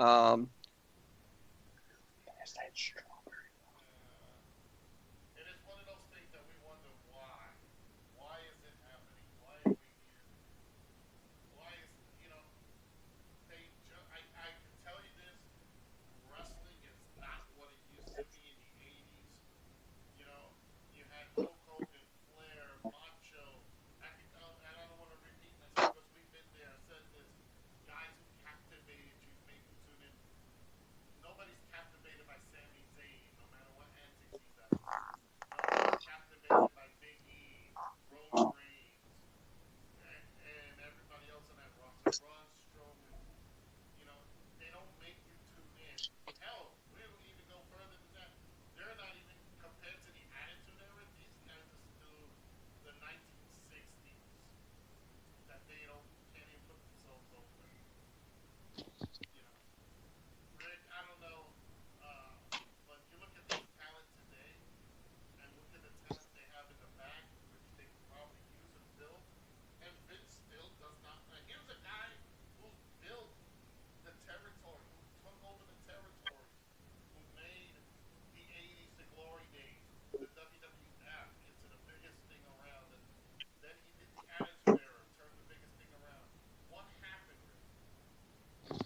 He became complacent. You know, when they had purchased WCW back in 2000 or 2001, not sure the year. One. That's when they. Oh, thank you. But that's when they started to say, you know what, we are the best. So why do we really have to try? Well, you know, push it for a little bit for a while, but after that, it just started to die. Look at the ratings for Raw. This year alone, or actually the past 2 or 3 months alone, has had some of the lowest numbers in WWE history. You know, you look at during the Attitude Era, or even after that, they were still having 4, sometimes 5 million viewers. Now they're lucky if they could break, 2 million. I mean, what's that say right there? They're slightly better than Impact. It's funny to say it that way. Johnny, you've come from the same era. You've wrestled in the 90s. I'm going to voice the same question to you. You look at the talent yesterday and today. What happened to WWE? They just got full of themselves. You know, they bought up WCW. They took out ECW. They took out Smoky Mountain. You know, they took down a lot of these organizations that could have probably been a potential to like go head to head with them, and they just knocked them down. They became the only wrestling organization. Yeah, okay, you have AEW now. They're really good. You know, they're coming up, but they still won't put a dent in what WWE has made in for the business. You know, and I think they just got way ahead of themselves, started getting all these guys and everything. And I just think that it went a little further than what they thought, which is why they got NXT and the European and this and that. So I think they went above and beyond. They should have just left a couple of people out there just to make it more interesting. And now it's not interesting anymore. Lance, final word on that. What happened to WWE? Well, I'll put it bluntly. Like 3 things happened to WWE. Eddie died of an overdose. Chris killed his family, supposedly. And Linda decided to run for Congress.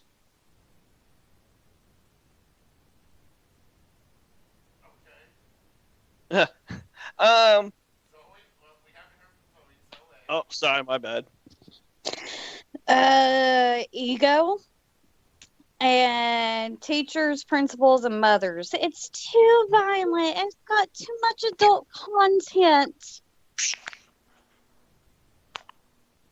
about too much adult content, that outfit rig was horrible on Nia Jax. You know what I find funny? They decided the only time female wrestlers come out with adult content is in the PG era. Well, again, to answer Joe's question, yeah, unfortunately, that's not one of her better looks. And because I know that a lot of people aren't too crazy the way she looks, and she is a good-looking woman. But yeah, that's that outfit's not doing her any favors. All right, ladies and gentlemen, this is the WWE Women's Tag Team Championship. Currently in the ring is the truck and the person who destroys the trucks. Nia Jax, Shayna Baszler. Right now, they're going to be defending their titles against Asuka, who is, and correct me if I'm wrong, still the Raw Women's Champion. That is Yes. correct. Yep. So they're going to try to make her into a dual champion now. Well, if it worked for Sasha Banks and for Bailey, I guess they could try to do it with her. Well, this isn't the first time it would happen. Sasha's held both the tag title and the Raw Women's SmackDown title or Raw Women's title before at the same time. This could have gone to 2 other women, and they could have pushed. Like I said, we'll do a surprise, and I'll get somebody else in here. So it's a 2-on-1, right? No. Yep, Sean No. Black. Mystery partner, and the partner will be revealed coming up now. We hear woo. Yes. Yeah. Yeah.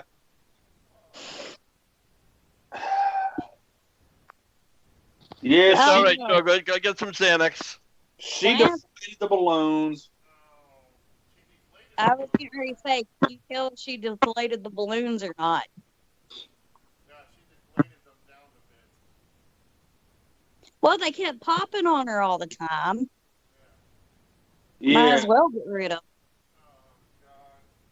Bad thing is that's an old gear. Yeah. Oh, that's probably Good thing better to she's now. wearing makeup again. Thank God. Again, Rick, with Charlotte Flair. You know, I'm gonna say I know a lot of people at first, said the only reason why she got, a good push was because of her father, Ric Flair. And that's how I thought at first. But you know what? She honestly came in her own, and she definitely earned it. But as far as her, boobs being removed, she did need it because, again, as they said, she's broken her tits twice, or so she popped them. Well, I mean, come on, that's and she's not the only one that happened. If you remember that Nikki Bella had the same problem. Yep.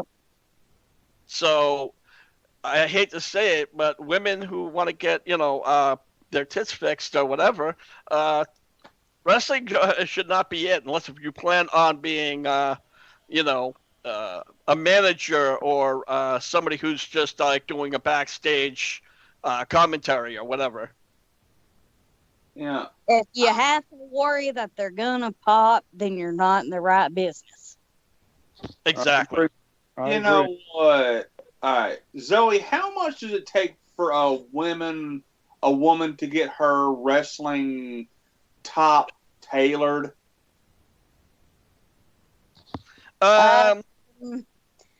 It's pretty expensive. Okay, but the company could have paid for that. No, that you do not. Nope. It's only for health reasons. If you want to do that, that's for your own personal reasons. I'm sorry, but all Charlotte would have had to say is, Paul, can you please? No, because if And it's anything, hard for Rick is her asking her for and money he because he's still is- paying for alimony. 15 wives. I think she probably went Uncle Triple H. That's why I said, Paul. No, Paul. it's going the other way around because Ric Flair's broke. Come on, I mean, look at all the alimony checks he's paying. Boss, I mean Paul Levesque. Oh, Triple H. yeah, no, I understand that, but Is that or Alberto? No. Who the fuck? Alberto? No, not Alberto. Damn it. Andrade. Andrade. Yeah, there you go. There you go. She makes plenty of money to have those done, but Then I don't know how much it costs actually. A lot. But I know that when you do get them done, you're out for at least like 6 to 9 months. Yeah. So Right. I don't know how that works. Where WWE says sure, no problem, or if they're injured on something else and they decide to get their breast fixed. I think that's what it was for Charlotte. Well, she was out on injury, the supposed injury. She decided, hey, I'm just going to have these fixed. Just take them out. They get in the way. Andrade was going, please, my man, no.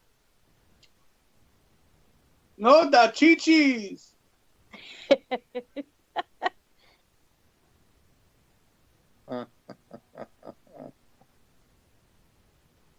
That's funny. She actually looks a lot better without him. I do got to give her credit. Yeah.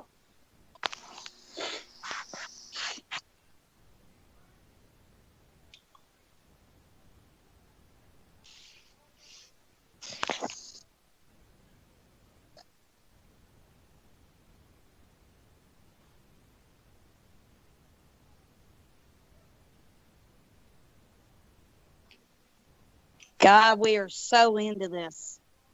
I know. I know. I just can't help just but can't just following this great action. I just can't contain myself. Yeah. Oh, The you guys are still excitement watching? is just getting to me. You guys are still watching? Yeah. Barely. Damn, this is good wine. I didn't get to get my champagne. Damn it. I had Katie with me.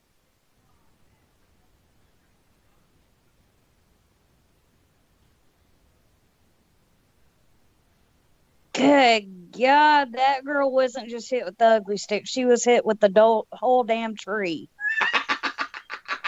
God blessed. What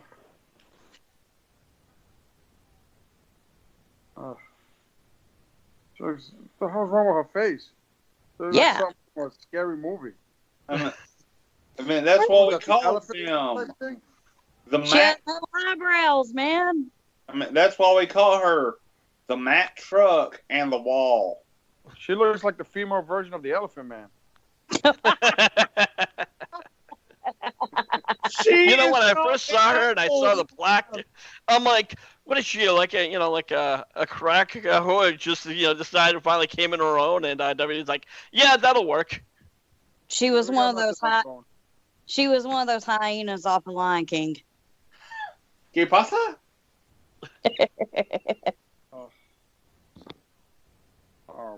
Horrible. I mean, the thing is, though, she is a really good wrestler. Yeah. It's just the look. Yeah. Oh,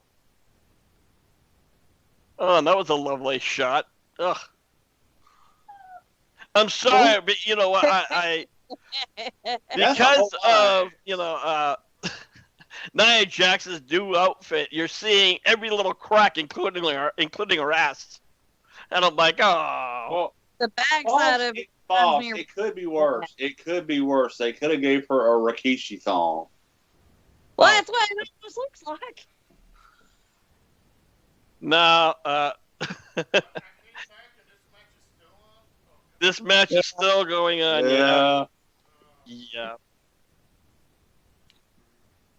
It's. I'm just gonna be the best part of this match and when it'll be over. We might have to have a contest on what the worst match of the night is. The way he's looking, yes. It might be this one. Yeah, or that first women's championship match. Mm-hmm. God, my.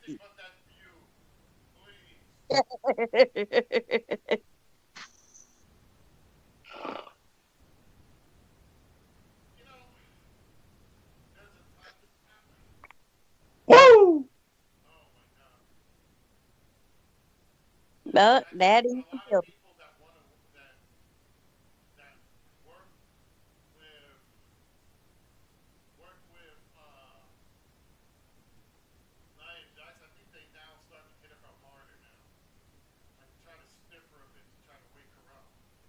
Yeah.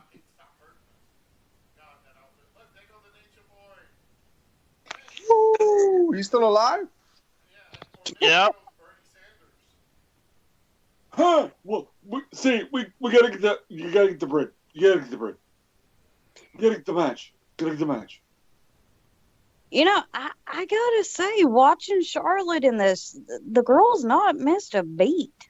Yeah. Like I said, I think she's an incredible wrestler. And, again, she used, Dad to get her that, to get her to that point. But she was able to do her own, similar to with Randy Orton. When he came into his own, he first used his dad, Cowboy Bob Orton, but it was a very short thing. And, now he's got, future Hall of Famer. Mm-hmm. So when you have other wrestlers who come in that are with the help of celebrities, as you call Joe, what's her name? Sasha Banks. She's an all right wrestler, but she's not a great wrestler. I think honestly, if she was in the Indies, she'd probably be okay. Probably. Eh. So, and here's the difference, though. You look at these two, you look at Charlotte Flair. Okay, granted that she's, you know, like a high level woman, doesn't know how to work. Mm-hmm. But let's face it, what did we just say? They keep going to the 4, 5 girls that's constantly over and over. So that's what we're looking at right now. So they could have put anybody else in there and give them like the miracle win, you know. Yeah, absolutely. And But in this case, it's like forget about it. You know, it's always the same person. you know, That that's a really hit her with that boot. oh. Yes, she did. That was a stiff shot. She wasn't ready for that one.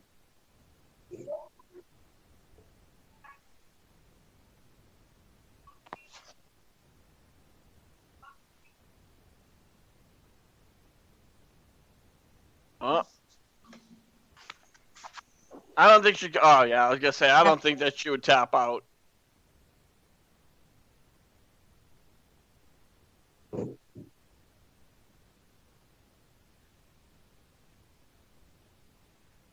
say match is over with this one.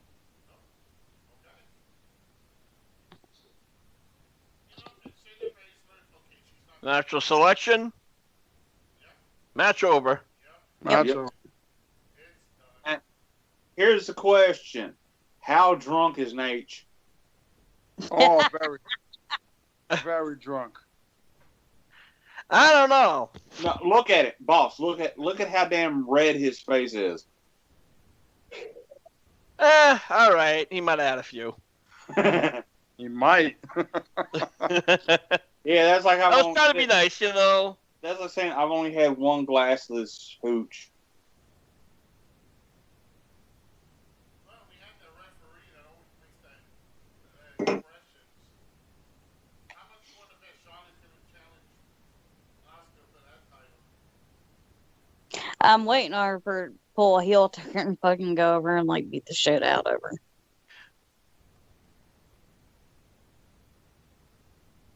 And of course, you have women's tag teams. And how many other tag teams can you possibly do? You know, we talked how bad it was for men's tag team, but now even in the women's division, it's even more obscure. Exactly. Yep. And you know what? And this is a title that goes on 3 brands, and they can't even pull a better team. Come now. I can think of 2 teams, and one they just beat. The other team, the Riot Squad. Mm-hmm. I have to disagree with you there because I mean, I'm just saying some of the other teams. Yeah. but even with the other teams, you're gonna want some of those wrestlers to actually put up Yeah. a good fight. Excuse me. Now you have somebody like the Riot Squad. They are pretty decent for what they are for wrestlers as like a mid card, but for a title match, you know they're not gonna win. You know, unless if they get a really good push, they're not gonna get a title run. Yeah. Okay, so they're beating up on Nicole Big 220. Yep. Yeah, beat him! Burn him with fire! You know what? I hate to say this, but with CGI the way it is, you might want to just, I don't know, you pretty much want to start getting CGI wrestlers and do a whole 220 or WWE 2K matches. Don't give them any ideas, Joe. Yeah, damn it.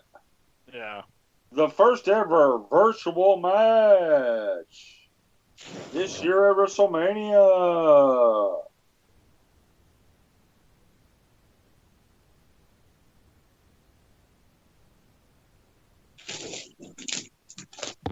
Now the funny thing I find about Big E, he's supposed to change his whole gimmick, right?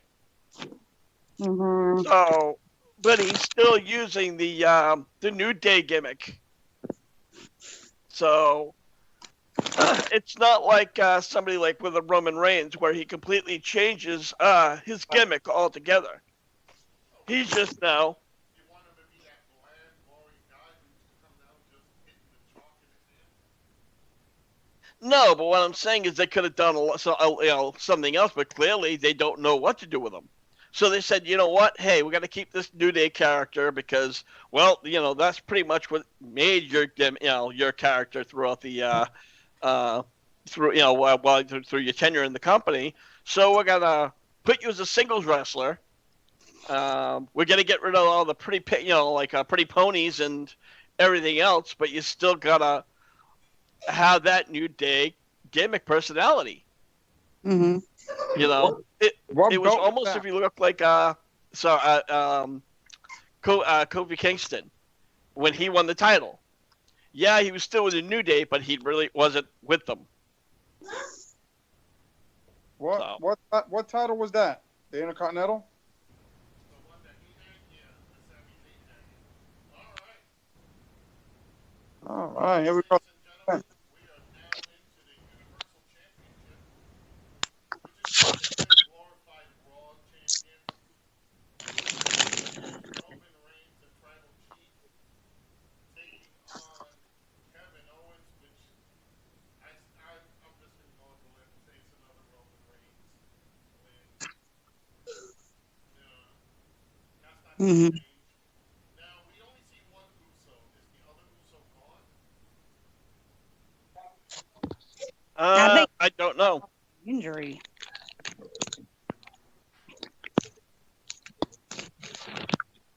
If not, I'm guessing, and I'm not making a joke here. Maybe the WWE is just like, hey, you know what? Enough for you, Jay. You've been getting arrested, and you're probably putting a bad look on this company. I could be wrong. I don't know the real situation. Okay.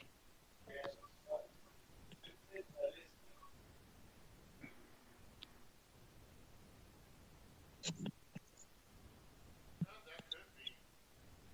But I doubt it. They would have got rid of both Usos.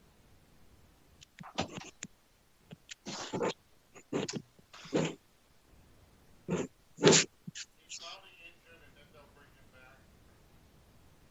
You know, Well, he did come out. Remember when? try.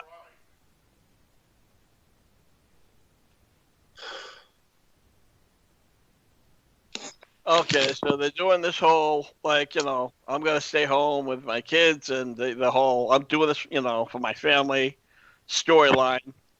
So before we get going, do we wanna? Is there a chance that we could see him win, or is they still gonna push Reigns? Nah, I can tell you right now, it's gonna push Reigns. Unfortunately, yeah. I'm going 95% to 5% in favor of Reigns. Reigns still remains though, please. Yeah. And I just saw some bullshit on Facebook. What'd you Wow. see? Tennessee just got limited to 10 people for gatherings until after New Year's. Oh, hey, we was limited to eight people a gathering. You know what the funny thing, guys? Then Okay, again, look at we this ain't way. gonna fucking listen to them, so. Exactly. My son posted a picture. That they limit us, but you see all these politicians who are the ones calling for limiting our gathering at fancy parties where there's 20 people or more. Mm-hmm. Okay, how about this? Let me throw this one at you. My son showed me this picture, and it was funny as hell. And he said, you know what? If I told you 5 years ago that, smoking weed was legal, but gathering to family parties is illegal, Mm-hmm. you would have thought crazy. That's true. You know? That is so true. It's real funny. On YouTube, last night me and my wife were watching Christmas through the decades, and this was the decades of the 60s, 70s, and 80s. And when we got to the 80s part, you talk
Yeah, actually, no, they did. This guy had a lot, and he's fighting it in court, and he said, well, you can only. They'll lose. Yeah. All depends on who the judge is. No, they're gonna go. But if he's carrying like a pound or whatever, then yeah, he could be in trouble. If he's only carrying like I think the most, or at least I could say in Massachusetts, I think it's maybe a quarter of an ounce, which is a lot. It's probably about $100 worth. No, actually, five. But anyways, yeah, you're spending a lot of that. If you're buying huge amounts, especially bringing them across like state lines, then yeah, absolutely, you're in serious trouble. You know what? Grant, one main reason other than, well, I don't really have a problem with people smoking pot anyway, but another reason I'm in favor of the legalization of marijuana, it might be a way we can open up personal distillation at home for hobby distillers, and I'd like to make my own whiskey. But legally, I can't. Really, you can't make whiskey? Moonshine is illegal. If moonshine. If you operate a still at home for personal consumption, it's against the law.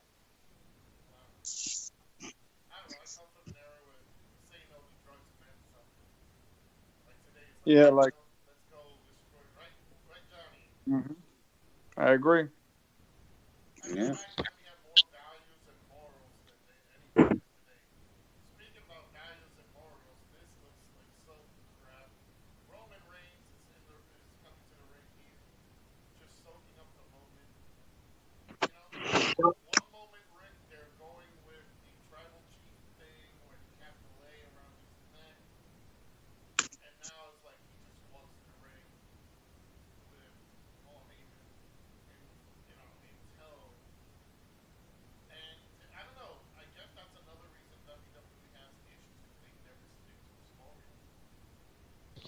Well, let me say this. First and foremost, Roman Reigns changing from a heel was the best thing for him. Yeah. As far as the whole tribal chief starting off, where he was wearing like the feathers and he was coming out to like the Hall of Famers, I think that was just a start. I think basically that was just revving it up.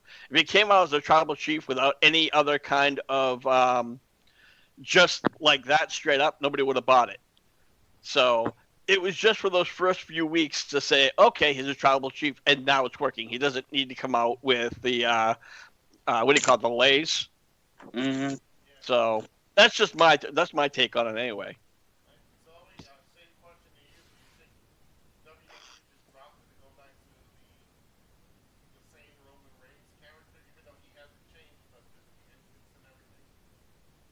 Yes, I do. Sorry, I got a mouthful of popcorn. But yes, I do feel like they dropped the whole him coming out with those freaking flowers around his neck and everything. The only difference is just the entrance. That's it. They might as well just put the ugly ass vest back on him though, if they ain't gonna change anything else.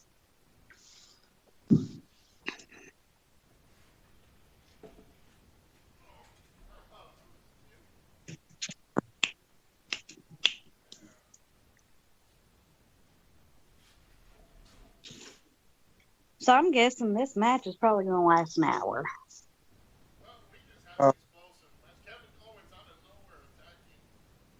Yeah.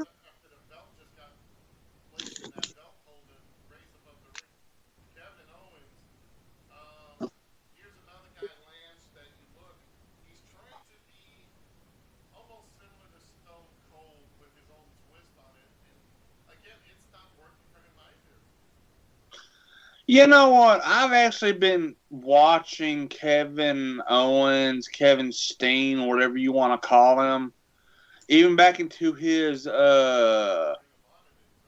Ring of Honor and or just his independent days. Mm-hmm.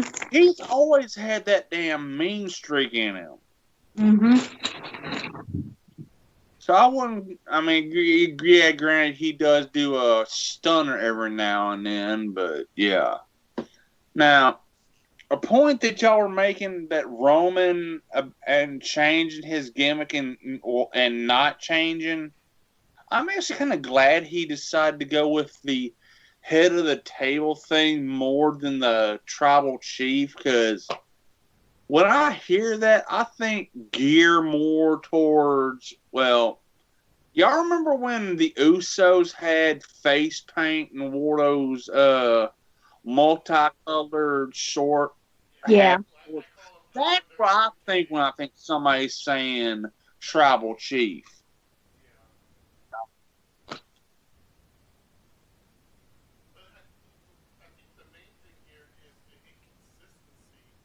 Yeah. WWE storylines. They start with something, take it to whatever the limit is, and then move on. And it's like, you know, and then what happens is go off and then do something else, and fans are like, well, wait a minute, what happened with this? You know, and again, that's where I think that's why people lose viewership from WWE because, you know, granted, we don't have to be Hulk Hogan, say your prayers, eat your vitamins for 3 or 4 straight years. And he took some serious vitamins, and I'm quoting Roddy Piper on that. I firmly believe that everybody in WWE creative is ADD. They have to be. Okay, we're going to do this. Oh, wait, look, a pretty bird. What was talking about? Hey. As somebody with ADD, no. I could come up with better shit for WWE. They're mentally challenged. That they are. Johnny, what did they do? Hire, what's his name? The pizza guy from WCW? The pizza guy. What? Remember the guy who was running WCW at one time? Jim Herd. Jim Herd. Oh my God, he was a disaster. Yeah. A pizzeria. That was his claim to fame. Jesus Christ. You know what, Joe? Joe, you've played WCW versus NWO World Tour, right? Yes. If you look at in the N64 version and go to the actual playable character of Ric Flair, it does not look like Ric Flair. I know. It looks like Jim Herd. Yeah. That's funny. Because they could not stand each other. All right, now what happened here? Did you just see Jay's feet? It looked like he had Yeah. an ankle bracelet on. Is it me or was it look like he had an ankle bracelet? To Well, me, he it has looked white like sneakers on, but I don't know. I know that he's being helped outside. to me, it looked like on one of his feet, he may have had an ankle brace on, or it may have been a black piece of tape sticking out. I know sometimes whenever there's a spot like that, they want that wrestler to remember which foot to target, so they'll do something like that. Good call there, Zoe.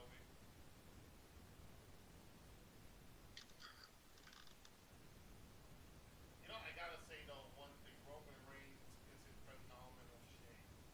Yeah. Oh, I'm glad he took off the little stupid vest, because it shows off at least he has a build. You know, then Paul Heyman going, where's Tommy Dreamer? Where's the Sandman? What the hell? Why am I here? I'm making money and he they're not. seriously does have that "why the hell am I even out here" look on his face. Then he was like, oh, wait, I'm getting He's paid. That's fine. constipated, like, oh God, pinch it in, pinch it in. Well, they did a botch there. Yep. You know, I really want to thank everybody who's tuning into our coverage of WWE 2K20. If you've been bored as bad as we are, we don't blame you, because this show has not been great.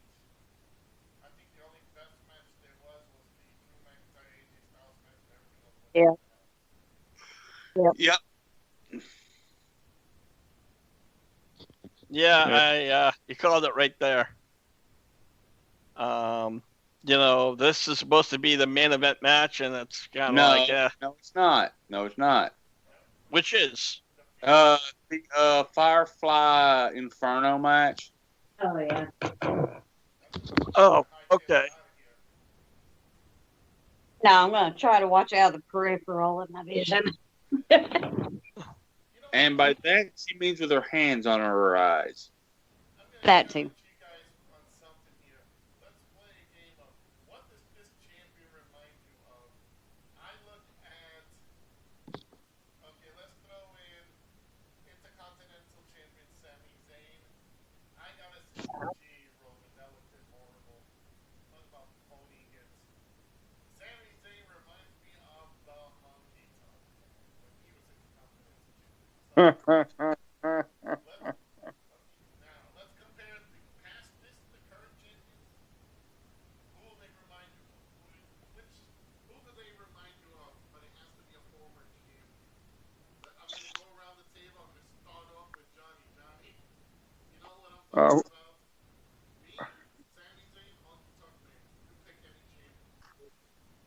Holy shit.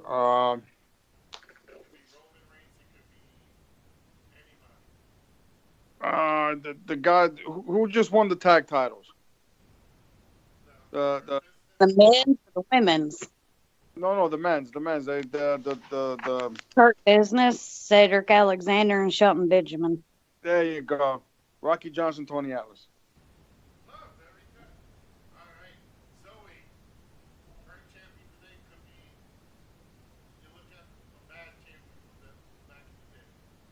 Oh shit. Come back to me. Well, I'll put it like this here.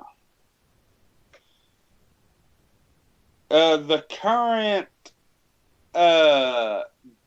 Intercontinental Champion reminds me of, well, how can I put this nicely? Other than Fidel Castro, I'm going to go with the first ever Eurocontinental Champion, D'Lo Brown.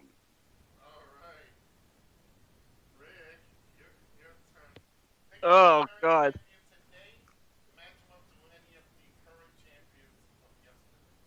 Now, are we talking just about Sami Zayn?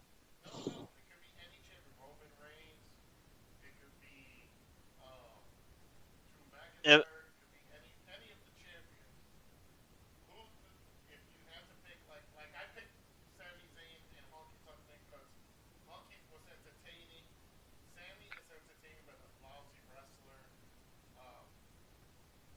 okay.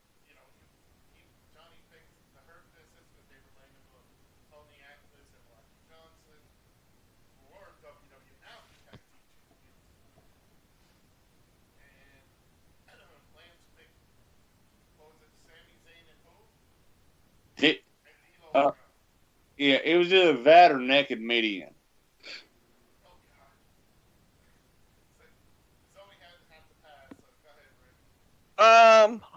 Let me see. I would have to say the closest I would have to say is AJ Styles and Chris Benoit. Now, obviously, Chris Benoit, aside from the fact of this horrible shit, but I mean, when it came to wrestling, they are pretty much, if you look at their moveset, their type of wrestling skills, absolutely have to put him. As far as the personality, I can't say that they have the same, because AJ Styles definitely is more charismatic. But when it came to Chris Benoit, he has the charisma more of, you know, I'm just going to get down to business. I'm just going to beat the shit out of you. Where AJ Styles is more kind of, especially when he's a heel, a bit of a clown.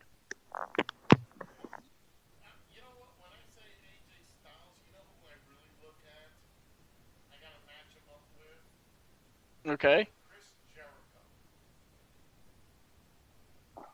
Yeah, you know what? Actually, absolutely. I can see that. For Benoit, I'd go more Daniel Bryan. Yeah. Yeah, moveset wise, hell yes. Both did the flying headbutt. Both did the Christopher crossface.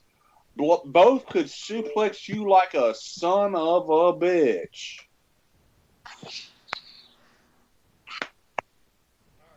Okay.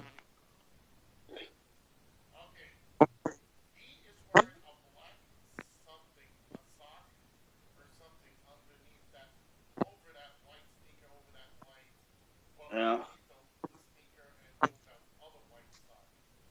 Yeah. Hey Joe, I do got another one for the Hurt Locker or the Hurt business. Now, granted, they were never never a world champion, but does the team the Mulkey Brothers mean anything to you? Johnny, you take over. The greatest losing tag team in the history of professional wrestling, except for the time when they beat the West Coast Tag Team Champions who never had belts, and they were mad. Yeah, the Monkeys, greatest tag team ever. And for the fans of the Monkeys, they were the classic 80s jobbers for the Yeah. NWA. Check them out. Actually, you can find one of the Monkeys on Facebook, and I think it's Randy Mulkey. I actually have him on my friends list. I'll have to see if he's supposed to come on one time to talk. Because none of the old new fans will know who he is, but for us veterans who know it, and for guys who actually know about the business will see it, I would have to say that's horrible. You're at a lost words, Joe. Yeah. I knew I could get Joe to pop. That's why I brought it up. Yeah, right. I'd give them I'll give those guys a big pop like the Road Warriors, because they were awesome. Oh, Yeah. man. Think how many more times are they going to interfere in this match? Yeah, for real. Well, Well, as many times as they can. after what Kevin Owens just did, not very many. I don't know why, but the Street Profits, just because they're wild and they're over the top, everything, for some reason, they remind me of Road Dogg and Mr. Ass. Not Sure. wrestling guys, just, being on the mic and everything and having their own little thing. Well, they're over. Yeah. That's I was going to say Shayna Baszler and Nia Jax reminded me of Daniel Bryan and Kane. Hey, damn it, that's a mayor. You treat a mayor with respect now, damn it. Well, Kevin Owens just broke Jimmy Uso through a table. He rose back and then buried him and all that stuff. I don't know where Roman Reigns is, but Kevin Owens is now climbing the top. So let me ask you guys a question. So the Money in the Bank is done. He officially, Thank God.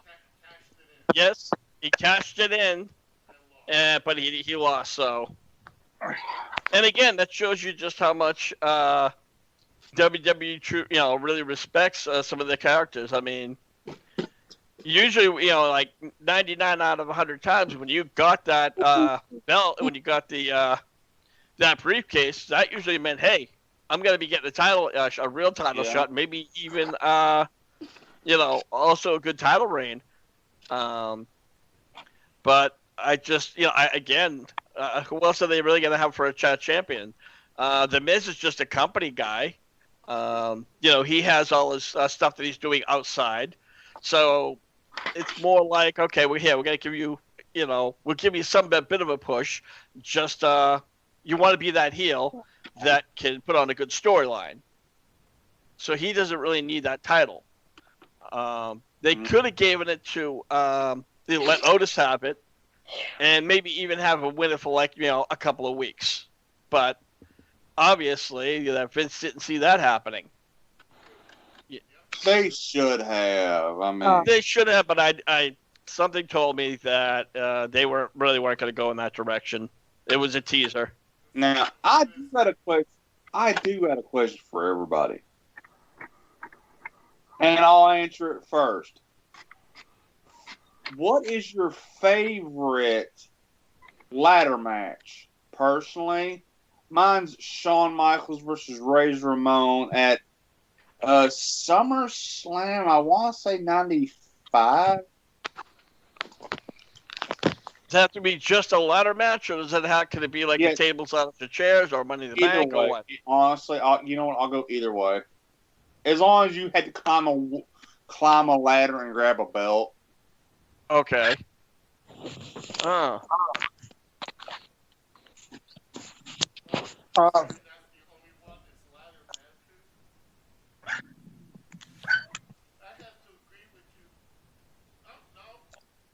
No.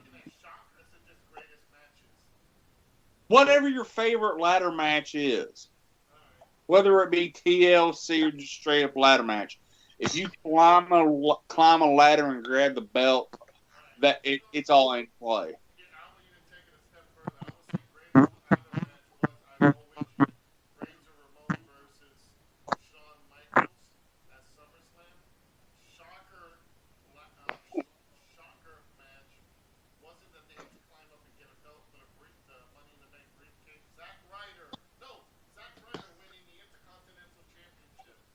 That's a good one. Only to lose it the next night. Yeah, I'm feeling like that poor bastard lost his damn night.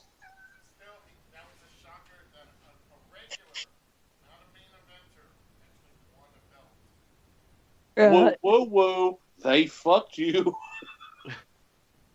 I think for me, my favorite ladder match was the Hardy Boys versus the Dudley Boys Royal Rumble 2000.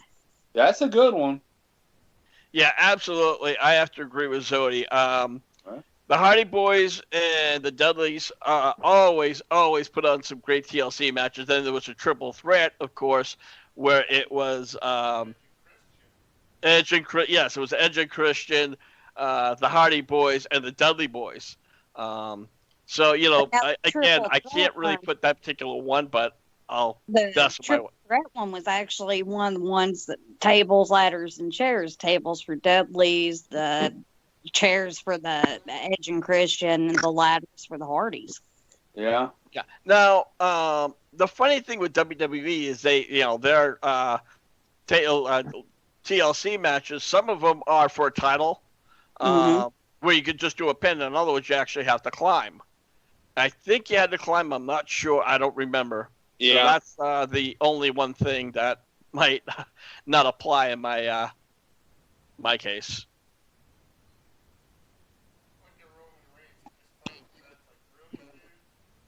And you know what? Anybody in the audience wants to chime in, by all means. I'm gonna have to agree with the Dudleys and the Hardys. That was like top notch for me. I mean, Razor and Shawn was good. I think was that WrestleMania. That was their first one.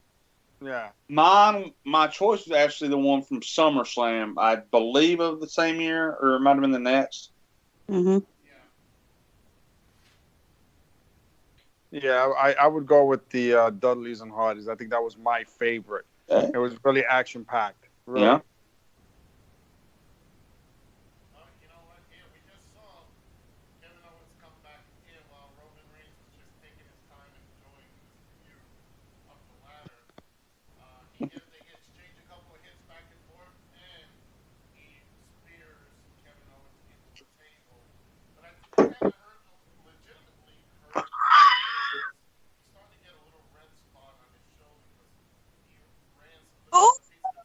What? Yeah, totally. I saw that. Oh shit!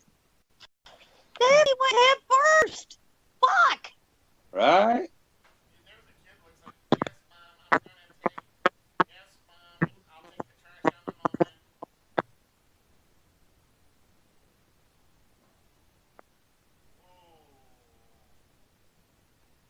The ring announcer is even still up on his seat, like shit.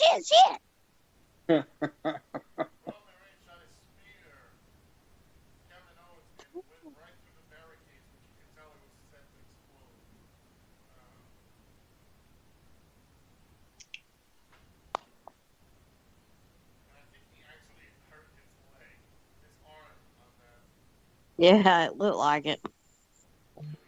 He hit hard.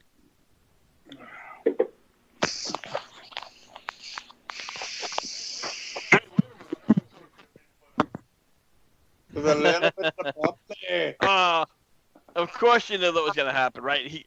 I love when they climb all the way up and all of a sudden they have like that last 2 or 3 steps. It's like, hold on, I can get there. I can get there. No, I can't. He just killed himself in the ringside barricades. Come on now. Way to know, sell. Oh! Way to know, sell, Mr. Anoa'i.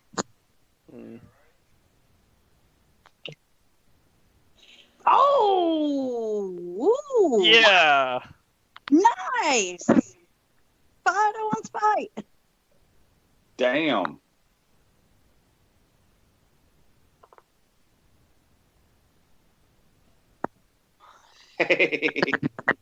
Whew. Oh.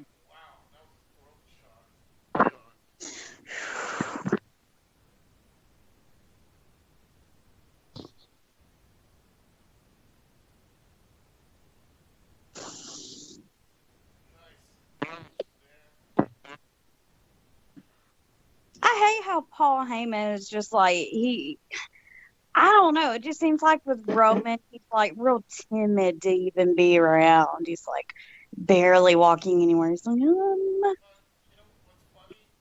Well, you guys, I don't know if the other guys would agree with me.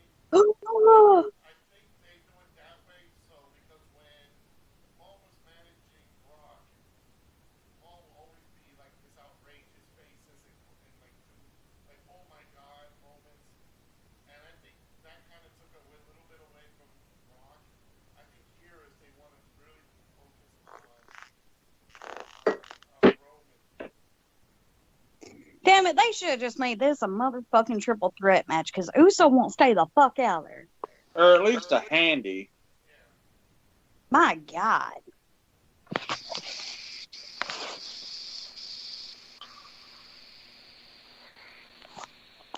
This match is so. Oh, that was dirty. Oh, damn, that was dirty. Yeah.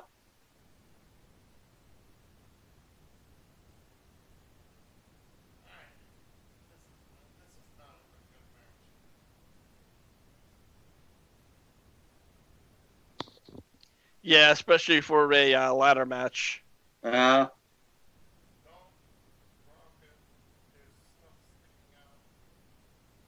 I don't know, Joe. Might make it more interesting. Son of a bitch. Match over. Yep. Oh, and who won? Oh my God, let me guess. Wait. Uh, Was it Roman Reigns? It was Oh my God, it was. I can't believe it. Roman Reigns still remains the WWE champion. Do you believe in miracles? it was a dream come true. It was a dream come true. Yeah, no shit. His boyhood dream has come true. Never saw that coming. Oh my God. So obvious that Stevie Wonder, Ray Charles, Roy Orbison, and Ronnie Mills also are coming. There's a stranger in my house. Oh boy. You know, if they ever made a movie about Jesus, Roman Reigns would be a perfect freaking actor. Johnny, they did. Well, you know what I mean. Another one. It has to be a WWE one, though, of course. WWE To make it really suck. You know, when he was actually body slamming the Romans and giving them clotheslines before they nailed them to the cross. I would say, have you seen Passion of the Christ? He comes off the crucifix still with the nails, and they have to re-nail him like 3 or 4 times. Stay the fuck out there. And, of course, there would also have to be Daniel Bryan, but with his hair back so he could play Moses. You know what they could cast couldn't cast John Cena in Passion of the Christ? He kept kicking out at 2. Big blockhead of his.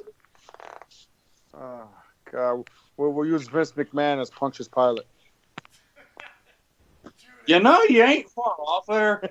That means you gotta get Chris Jericho's Judas because he keeps singing Judas. It's a Judas baby. You know what, though, guys? Think about this for a second. In all the years of wrestling, how many people have actually sung a song, a wrestler's song, that really wasn't written by WWE or another brand? That's true. I mean, hell. The only one that I could possibly think of is CM Punk's Cult of Personnel, but that was already done years before, so that was just popular. I mean, and that's, I think for fans to actually be singing the song like that, that puts you over as it is. And these are things that Vince does not see. And he's inside of his own little brain, thinks that, oh, I know what it is. I'm smarter than everybody else. Mm-hmm. You know, why does he just get rid of all the fucking creative and just start writing shit on his own again? And boss, There's another person whose fans actually sang his song, not in the same capacity as Sandman. no, because his thing was trademark. yeah, Metallica won't let him do that. He was the Honky Tonk Man, where him singing the Honky Tonk Man. Fans will actually know that this song, the Honky Tonk Man. But like I said, okay, I'll give you that one.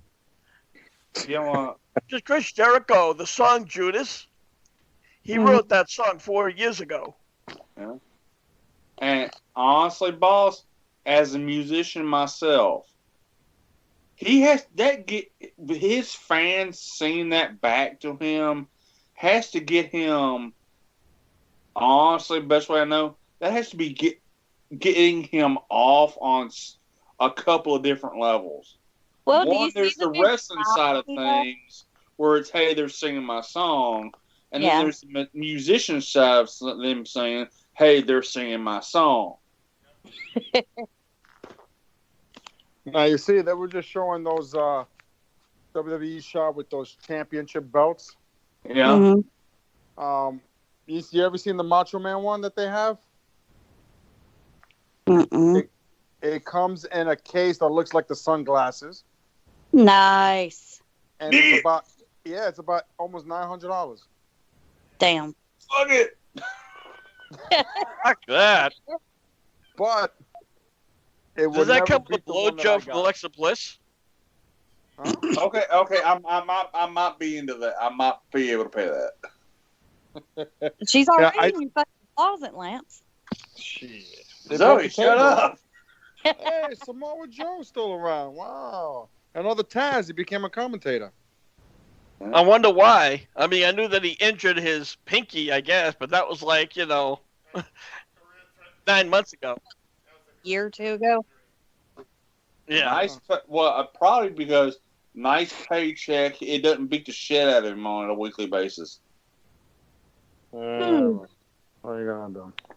But yeah, he's another Taz. He was a tough guy. Came in real tough, beating everybody up, and all of a sudden he's behind the freaking table talking to people. And But I can tolerate listening to Samoa Joe. I can't tolerate listening to fucking Taz. yeah. Now, you know what? I want to correct you on something, because when it came to Samoa Joe, he was working in AEW, not AEW, I'm sorry, Impact. Impact or TNA before it really started going downhill, and he was a great wrestler. Yeah. Yeah. Absolutely incredible. You come into WWE, and WWE just does whatever the fuck they want with you. Oh, that's a shame. It really is. Because I'm going to tell you, his matches was incredible. I mean, he did matches with AJ Styles, Sting, Kurt Angle, countless other wrestlers that, it was, top of the line match. So. Boss, that's one reason I'm glad WWE never signed the Briscoe brothers, because I think they do the same bullshit to those guys. Yeah, and they would probably fucking, God forbid, think it never happened. They probably would have done something like Beer Money if they ever kept what's his goddamn name? James Storm. Yes, thank you. Alright, you know what? We're coming to the main event of this TLC. It is the Firefly Inferno match, which we haven't seen an Inferno match since the Kane and Undertaker days. No. Kane versus Bray Wyatt. Okay, Kane versus Bray Wyatt. But this is a long feud. I felt like it's been there for, I don't know, for years. Let me recap some of the matches for you guys who are just tuning in. Pre-show match, Big E, Daniel Bryan, Otis, and Chad Gabriel defeated the team of Intercontinental Champion Sami Zayn, King Corbin, Cesaro, and Nakamura. We got the show opened up to WWE Championship, Drew McIntyre over AJ Styles. Then we've got the Women's Championship of SmackDown. Sasha Banks retains over Carmella. Then we had the Hurt Business defeat of the New Day for the Raw Tag Team Championship. We have now Charlotte Flair and Asuka, who are now the Women's Tag Team Champions, over Nia Jax and Shayna Baszler. We just finished seeing Roman Reigns defeat Kevin Owens with tons of help from J or Jimmy Uso, whichever Uso is not in jail. And now we're in the main event, which is the Firefly Inferno match, The Fiend versus Randy Orton. So, Rick, I'm going to go to you, and we'll go around the table real quick before the match starts. Not a very good pay-per-view. No, not at all. I think the only really good match was the opening versus AJ Styles and Drew McIntyre. The rest was kind of like, nothing to really, oh my God, why do I have to watch this? Absolutely. Zoe, same thing? It's becoming a very big trend a lot with these pay-per-views. It just, so far, there's only been one good match. This has been boring. Alright, Johnny, what do you think? I can't believe I'm still awake. I think that's our sentiment as well. And finally, Lance. I'll be honest. There's only been about 3 or 4 good things about tonight. I got to eat some good fajitas. I got to get drunk. I got to hang out with y'all, and that first match. Yep. I will say something. It's when it comes to WWE matches. You guys ever remember that cool movie from the 1980s, Airplane? Yes. Yeah. Okay. You remember the chick? Serious. And she's sitting down. She's trying to talk to one of the passengers, and every time the passengers are getting ready to kill themselves, that one lady was hanging up. That's pretty much the way I feel about this. I'm ready to just kill myself. I'm like finding out the blades. I'm like, okay, where's the right band to cut? Well, that's a different look for Randy Orton. Yeah. I guess he knows I'm going to dress him differently for this Inferno match.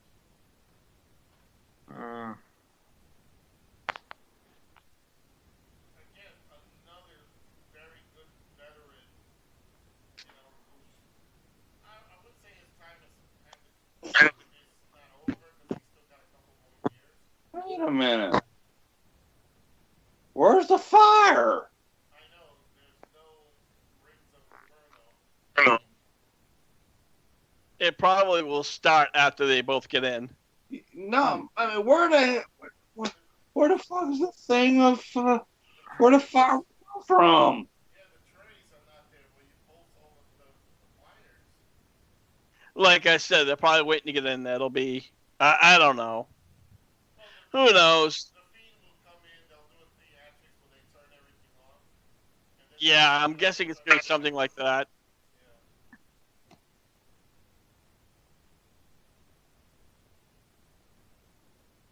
Because before I remember like at least years ago, they would show you the prepping for the ring, the match. Outside the ring. Look on the other side of the barrier. Do you see those? There they are. You see them? No. No. Look at the big cables behind Randy Orton. Is that where the Ring of Fire is going to be? That's where the equipment is. I guess they I didn't bring it over. I was just assuming they'd end up bringing a fucking crate out with the thing gas a lot in there. Oh yeah, I see it. I see it. Oh. But I have to agree with you, Joe, about Randy Orton. He's definitely got a lot of years ahead of him. He could probably, if he's going to be somebody like The Undertaker, he's probably got another decade ahead of him. Yeah. But he's definitely, without a question, a Hall of Famer.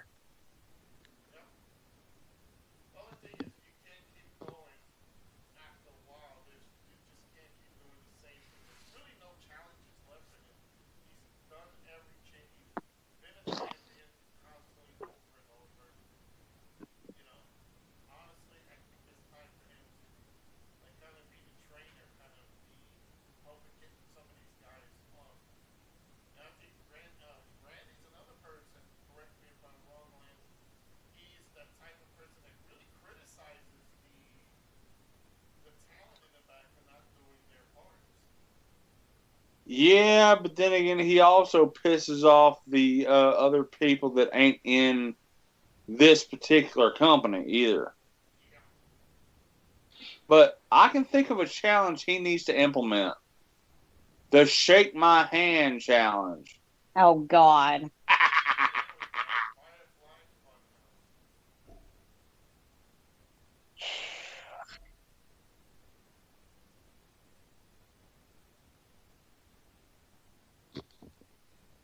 And I still say they fucked this up with Alexa Bliss.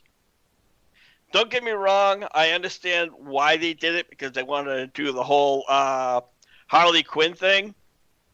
But I still think they should have had her be more of the dominant one. Where, if you remember when they first, the story first started, where the Fiend, Bray Wyatt, went to go give her a mandible claw, and she was able to push his hand away. So I think she should have came out with a whole new look, black hair, with red, the red tips, blood red tips, and maybe even like have like those what do you call it for those eyes, the contacts, where they'd be like bright red or something. It should be the one who say again.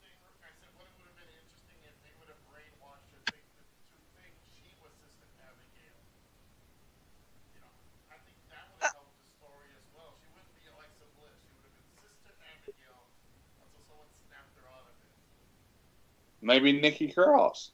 There you go. Possibly. I mean, I could see that would definitely be something, because everybody's been waiting for the long-awaited. But I think honestly, by this point, it's a moot point. Where the hell's Alexa Bliss? She's doing that remake of Punky Brewster. I'm sorry, but take a damn Sunday and do your damn actual day job. Well, Charlotte's supposed to be part of it too, and she's back. I'm asking. Yeah, they weren't part of the series.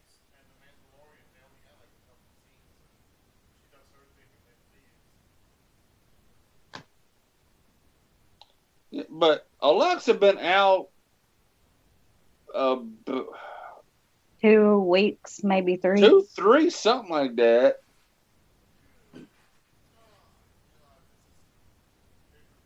And damn it, I want to see Little Miss Bliss, damn it. Open your closet door. Well, you got a point.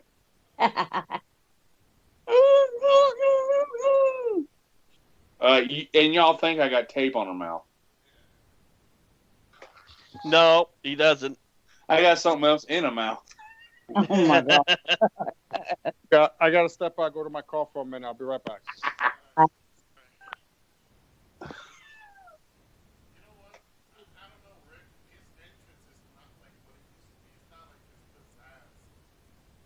Well, comes to the ring and like I'm just okay, I'm out here. Well, again, you got to consider the fact that they're in a very small arena, so they don't have that huge long walk down the thing where they have the whole ramp all LED'd out, and they have like pyro going on the sides and everywhere. I mean, they just started doing pyro, what, maybe like 3 months ago? Yeah, because AEW started doing it. No, I'm just saying that he just I don't know, it just like He didn't have, he wasn't feeling it. yeah, you can tell he's not feeling it. Like this is a night That where he you doesn't have have a just the 5 foot best long in with. the morning. Yeah, and they really are not doing him the proper justice. I don't know. Like I said, I just it's because he was doing with Randy Orton, and Randy Orton won it and quickly lost it. He should just be dominant against no matter who he goes against. But this gimmick won't last. And look what they did with fucking Goldberg. If you remember, fucking he just started getting the push, and then Goldberg comes along and fucking squashes him. So we had to be Bray Wyatt for a little while just to forget what that was. Did you guys notice he only has one contact lens on? Oh yeah, shit. I don't know if that's intentional or what.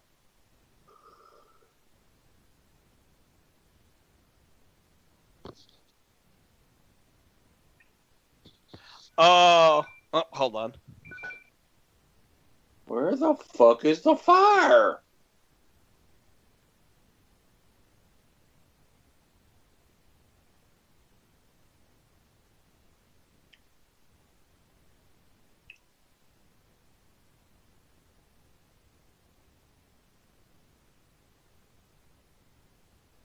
Oh, on one of those months, I see a guy looks like he's in a hospice or a hospital bed watching it, Yeah. and he's having the best of his life. You can Well, good tell. for him. They're all Good for in him. the hospital and therapy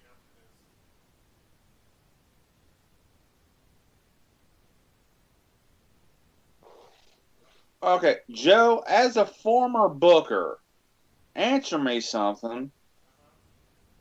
How do you win a Inferno match when there's no fire? I would have thought that he would have had the Fiend would have had like done something spectacular, turned off all the lights. Next thing you know, since this is all cinematic, you could say it might as well be cinemized. You can turn off the lights, they'll cut the scene right there, tell everybody remember where you stand, and build the things around you, But and then turn the lights back on and have the flames going. Right now, like I said, I mean, this is supposed to be the Firefly Inferno match or whatever, right? yeah, unless he's going to do a thing someplace else. I would say there's probably going to be a crate or something involved, and then they're going to pour gas on it and set it on fire. That doesn't. They did on Monday. Yeah. No, there has to be something because Randy is not wearing the traditional outfit. He's wearing his, like, you could say street clothes, technically. Yeah.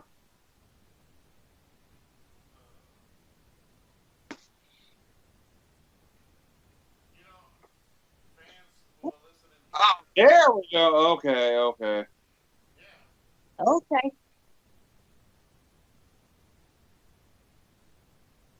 Well, that answers my question. yeah. No, Joe, you ain't seen it yet.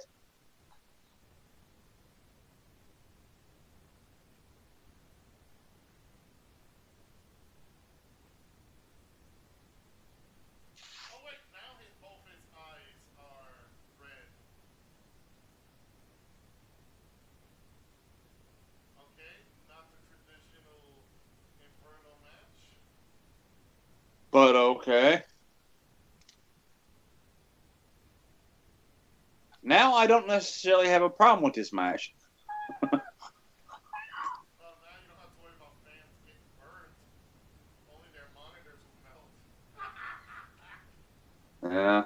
So you're gonna have to practically almost throw them over the barricade for them to get burnt. I mean, I could see them fighting over where they roll over the barricade to Yeah. do that.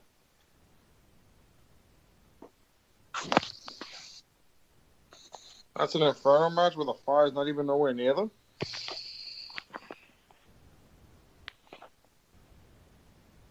know, right?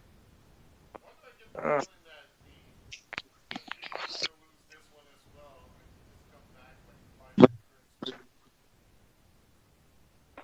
Like another Kane.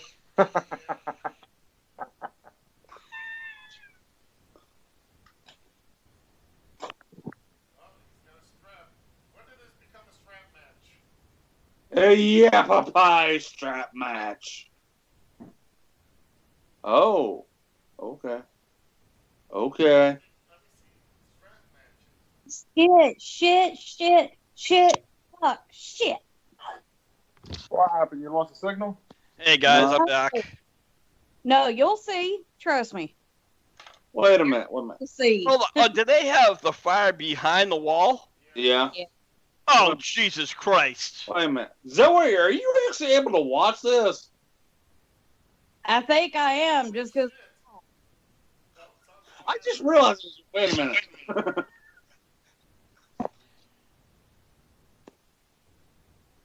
What the fuck? Oh, they did? That's fucked up. Okay. Well, Hey, I should care. Do you notice that, Lance? what? What the rocking chair? Yep. Over in the timekeeper's Yep. area.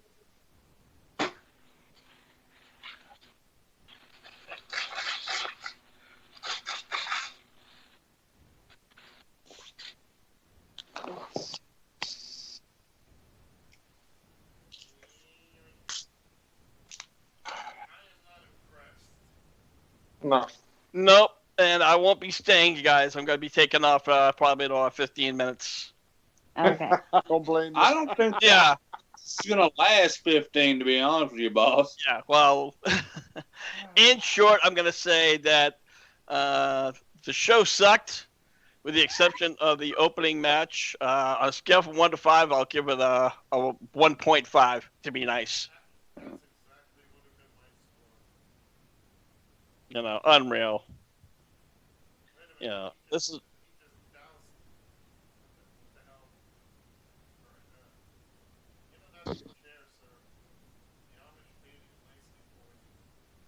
Yeah, that is a nice chair.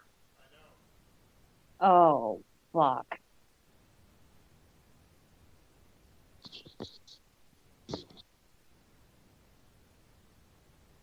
Okay, now the Fiend's creeping me back out. Oh my god. Oh my god.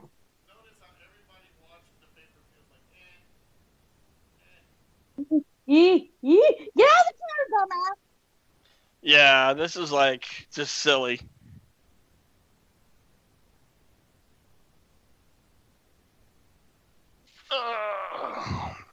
But And you know what? This is like what, the 4th or 5th match these guys have had at least. Spaced out, but yeah. God. But I still got to say, not the worst match of the night. Mm. No, not the worst, but still, just the gimmicky part. Yeah. It's still not that great. If they would have done a traditional Inferno match, it would have been a little bit better. Maybe, but again, there's only so much space. I understand why they're doing it, but they should just say, you know what, let's not do it. Let's find something else to do. You know, I mean, they could have done one of those theatrical matches, which probably would have been pretty good. Yeah. Not No, necessarily. they've already done it. These two guys have already done a compound match. Yeah, they've done. Actually, Yep. I think there's two of them they've done.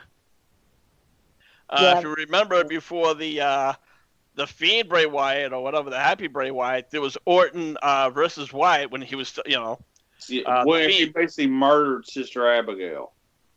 Yeah, exactly. Burn the mask off, please. Get rid of that son of a bitch.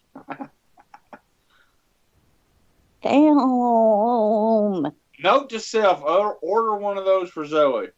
Kiss my ass. And love you too.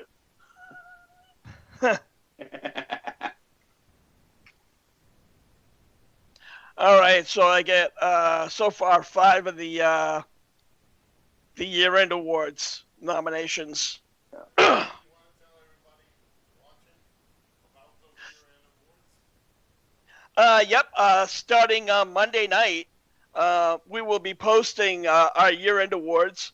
The Hardcore Crew has put the 4 top nominees, and it will be you up to the Hardcore Crew and other wrestling fans to tell us which ones you think should win. We have the best brand, of course, best wrestling event, best wrestling match, sexiest women, best wrestler. You have it, much, much more. So head on over to the HWR chat room and get involved and show us what you think, who's the best. And I gotta say, 1 vote per person. Yeah, absolutely. Absolutely. We see too many people say, oh, I want this person and this person.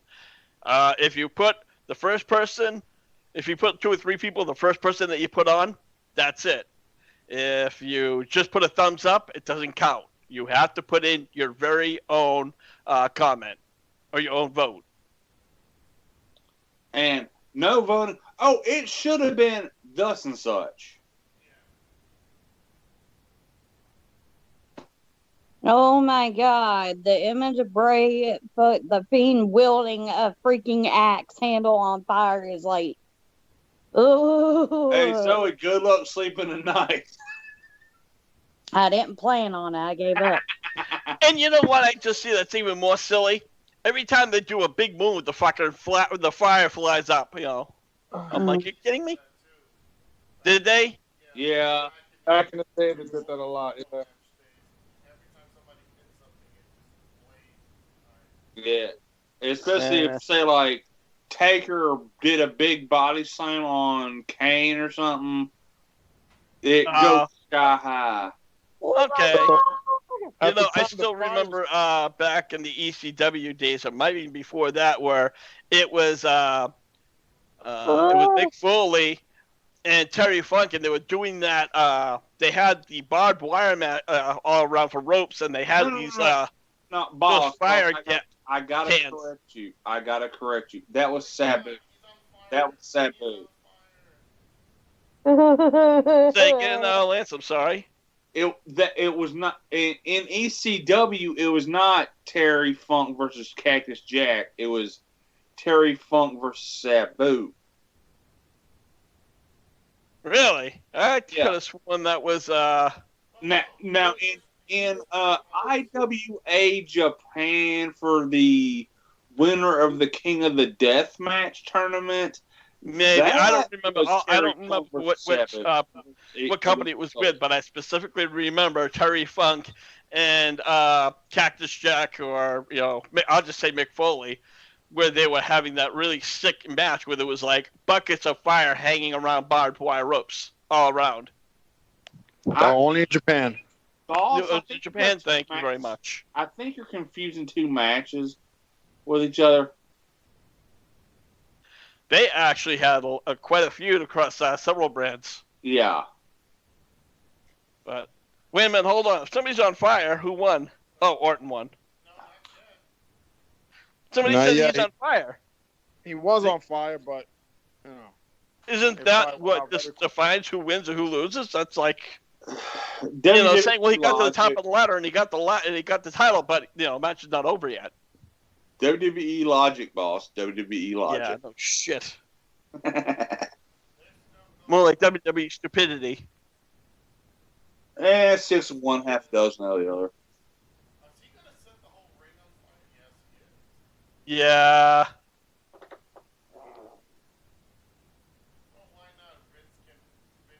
take a sip of that thing? Oh no, he sniffed it. Look, I get the small screen for a second. It looked like he took a sip out of it. I'm like, okay. Oh, Oh my God. This is gonna haunt my dreams whenever I do fall asleep. He's gonna blow it on fire, and watch for some reason all the fan wall that's probably cutting out. So you're gonna see some guy. It's probably like a mimic or whatever, a prop. yeah, and honestly, by right now, the flame or the vapors have probably all evaporated. Yeah.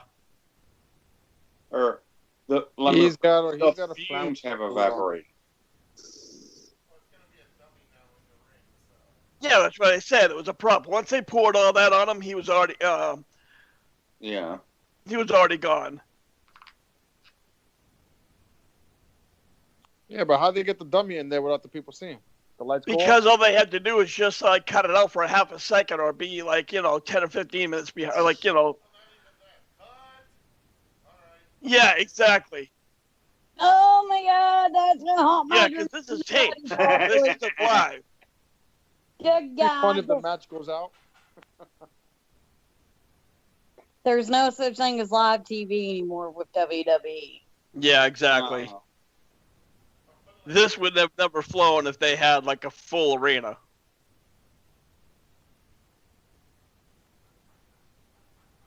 Yeah.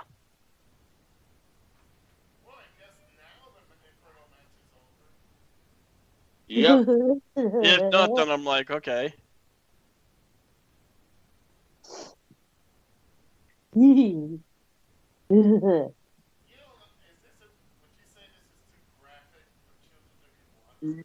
I think it is. No, I mean, they've seen worse, and again, they can't do a G or even PG. They gotta have to understand the fact that, hey, this is gonna be, a little bit bigger. They have to do maybe PG-14.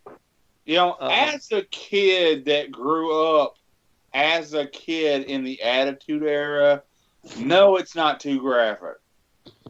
Yeah, but keep in mind, that was a completely different time. Now you have, like, in today's world, everybody's so fucking hypersensitive.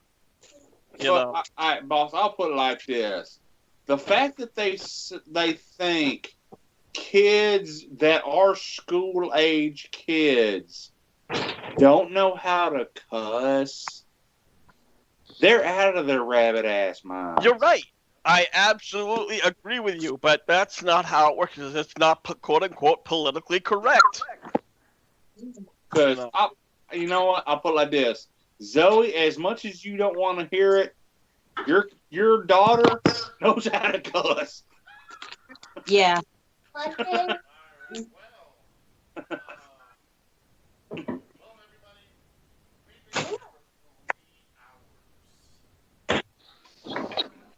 It's over. It's over. Thank God it's over. Going over WWE's TLC, we had 1, 2, 3, 4, 5, 6, 7 match card, and there was really a 6-match card. There was the extra one on the pre-show.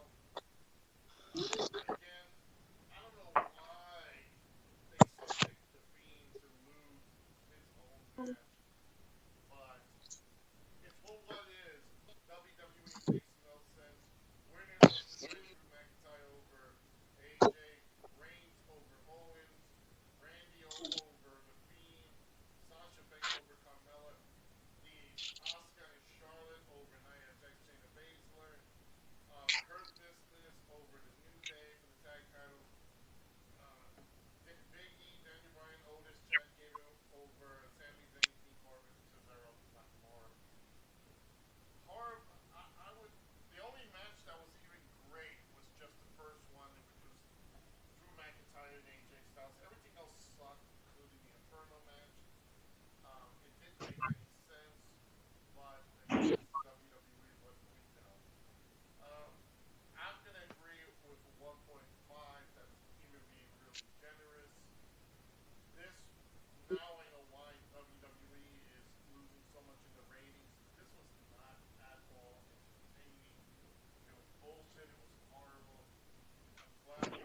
They're lucky they have me watching it at all. You know? I mean, given that I've been watching pay-per-views since they started throwing pay-per-views, I think this was probably a real crappy, supercharged Monday Night Raw SmackDown event that should have just been put on television. To be honest with you, I give it a 1.5 stars, 1.5, and I'm being very nice about it. All right, Zoe, as we all yawn and try to wake back up, what do you think was the best sport overall match, best match of the night? Probably be Drew McIntyre. Worst was Sasha and Carmella. Overall, I would give the whole pay per view a 1. All right, let's go to you, Lance Man. You know, we survived another WWE product. Overall, best match in your sport. Well, I'll put it like this here. Best match, Drew versus. Yeah, I'll be honest, I'm a little drunk. But Drew versus AJ, worst the rest of the fucking card. And to be honest, there's only 4 good things about this card, and I still stand by that. Drew versus AJ, fact that I got some good fajitas, caught a little bit of a buzz, and I got to shoot the shit with a bunch of my friends. That's about it.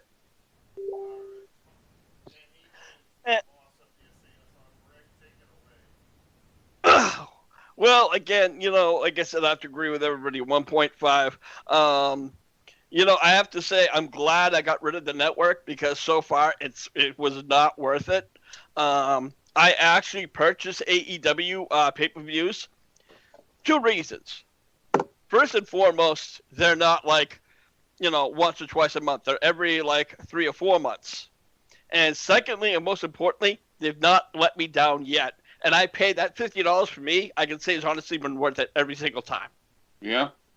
At least their pay-per-views remind me of the old school. 4 pay-per-views a year. They have some good talent. I'm glad that they're going what WWE isn't. They're trying to get the new talent over. You can see the whole angle where Darby Allin and Sting trying to get this kid over. Uh, it's working on their part. You know, I hate to say it because it sounds weird. You should look what AEW's doing and kind of take a look and see And not fuck it up. why you're failing. Well, again, it comes right back down to Vince McMahon.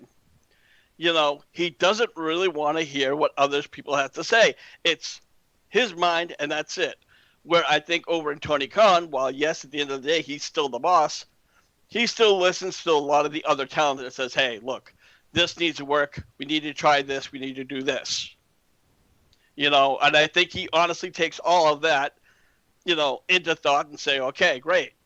You know what? I just looked at on Twitter, and this just says it all. Jim Cornette's co-host just posted this. We are not reviewing TLC. Yeah, exactly.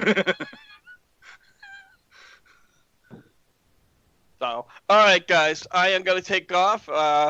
Once again, we will be doing our the HWR's year-end awards, so we'll definitely be passing those around and get on board and help us and give us your thoughts. Joe, take it away. All right, guys. Thank you for everybody for tuning in. I am Joseph Scogan, and you can find me on Facebook, YouTube, and Twitch. Just do the hashtag ScoganStrom. I do a whole bunch of gaming streams from yesterday to today, from the Atari 2600 to current platform, PC and console. Check me out and do the hashtag ScoganFilm on YouTube, Facebook, Twitch, and Instagram.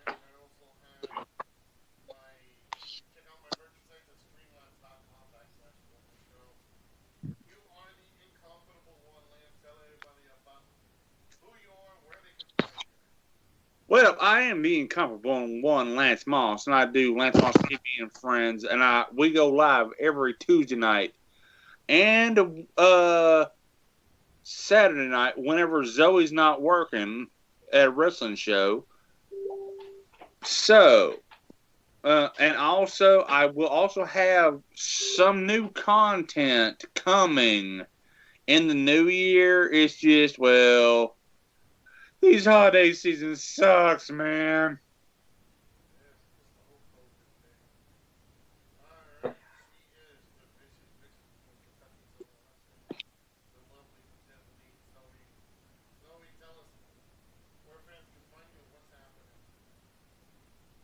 Well, you can always find me on Facebook on my fan page, Zoe Nightshade, or over on the Kentucky's on Wrestling Facebook page, as well as the HWR Facebook page. Now, right now, I am waiting for my computer to come back. It is being fixed. Once that does happen, every Friday night at 9 o'clock, I will be doing live scary stories on Facebook. You can find that at the Nightmare Vixen.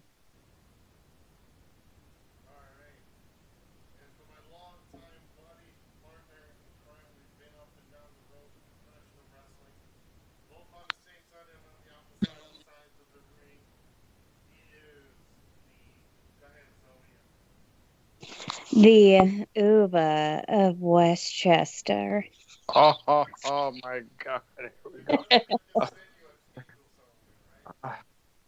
God, it sends me a tingle all the way down, Joe, all the way down. Gaily. Hey, man, when I was driving for Uber was the best thing I ever did. One of the best part-time jobs I ever had. If anybody's interested in seeing what I made when I drove for Uber part-time, you can check out my YouTube videos at the Uber of Westchester.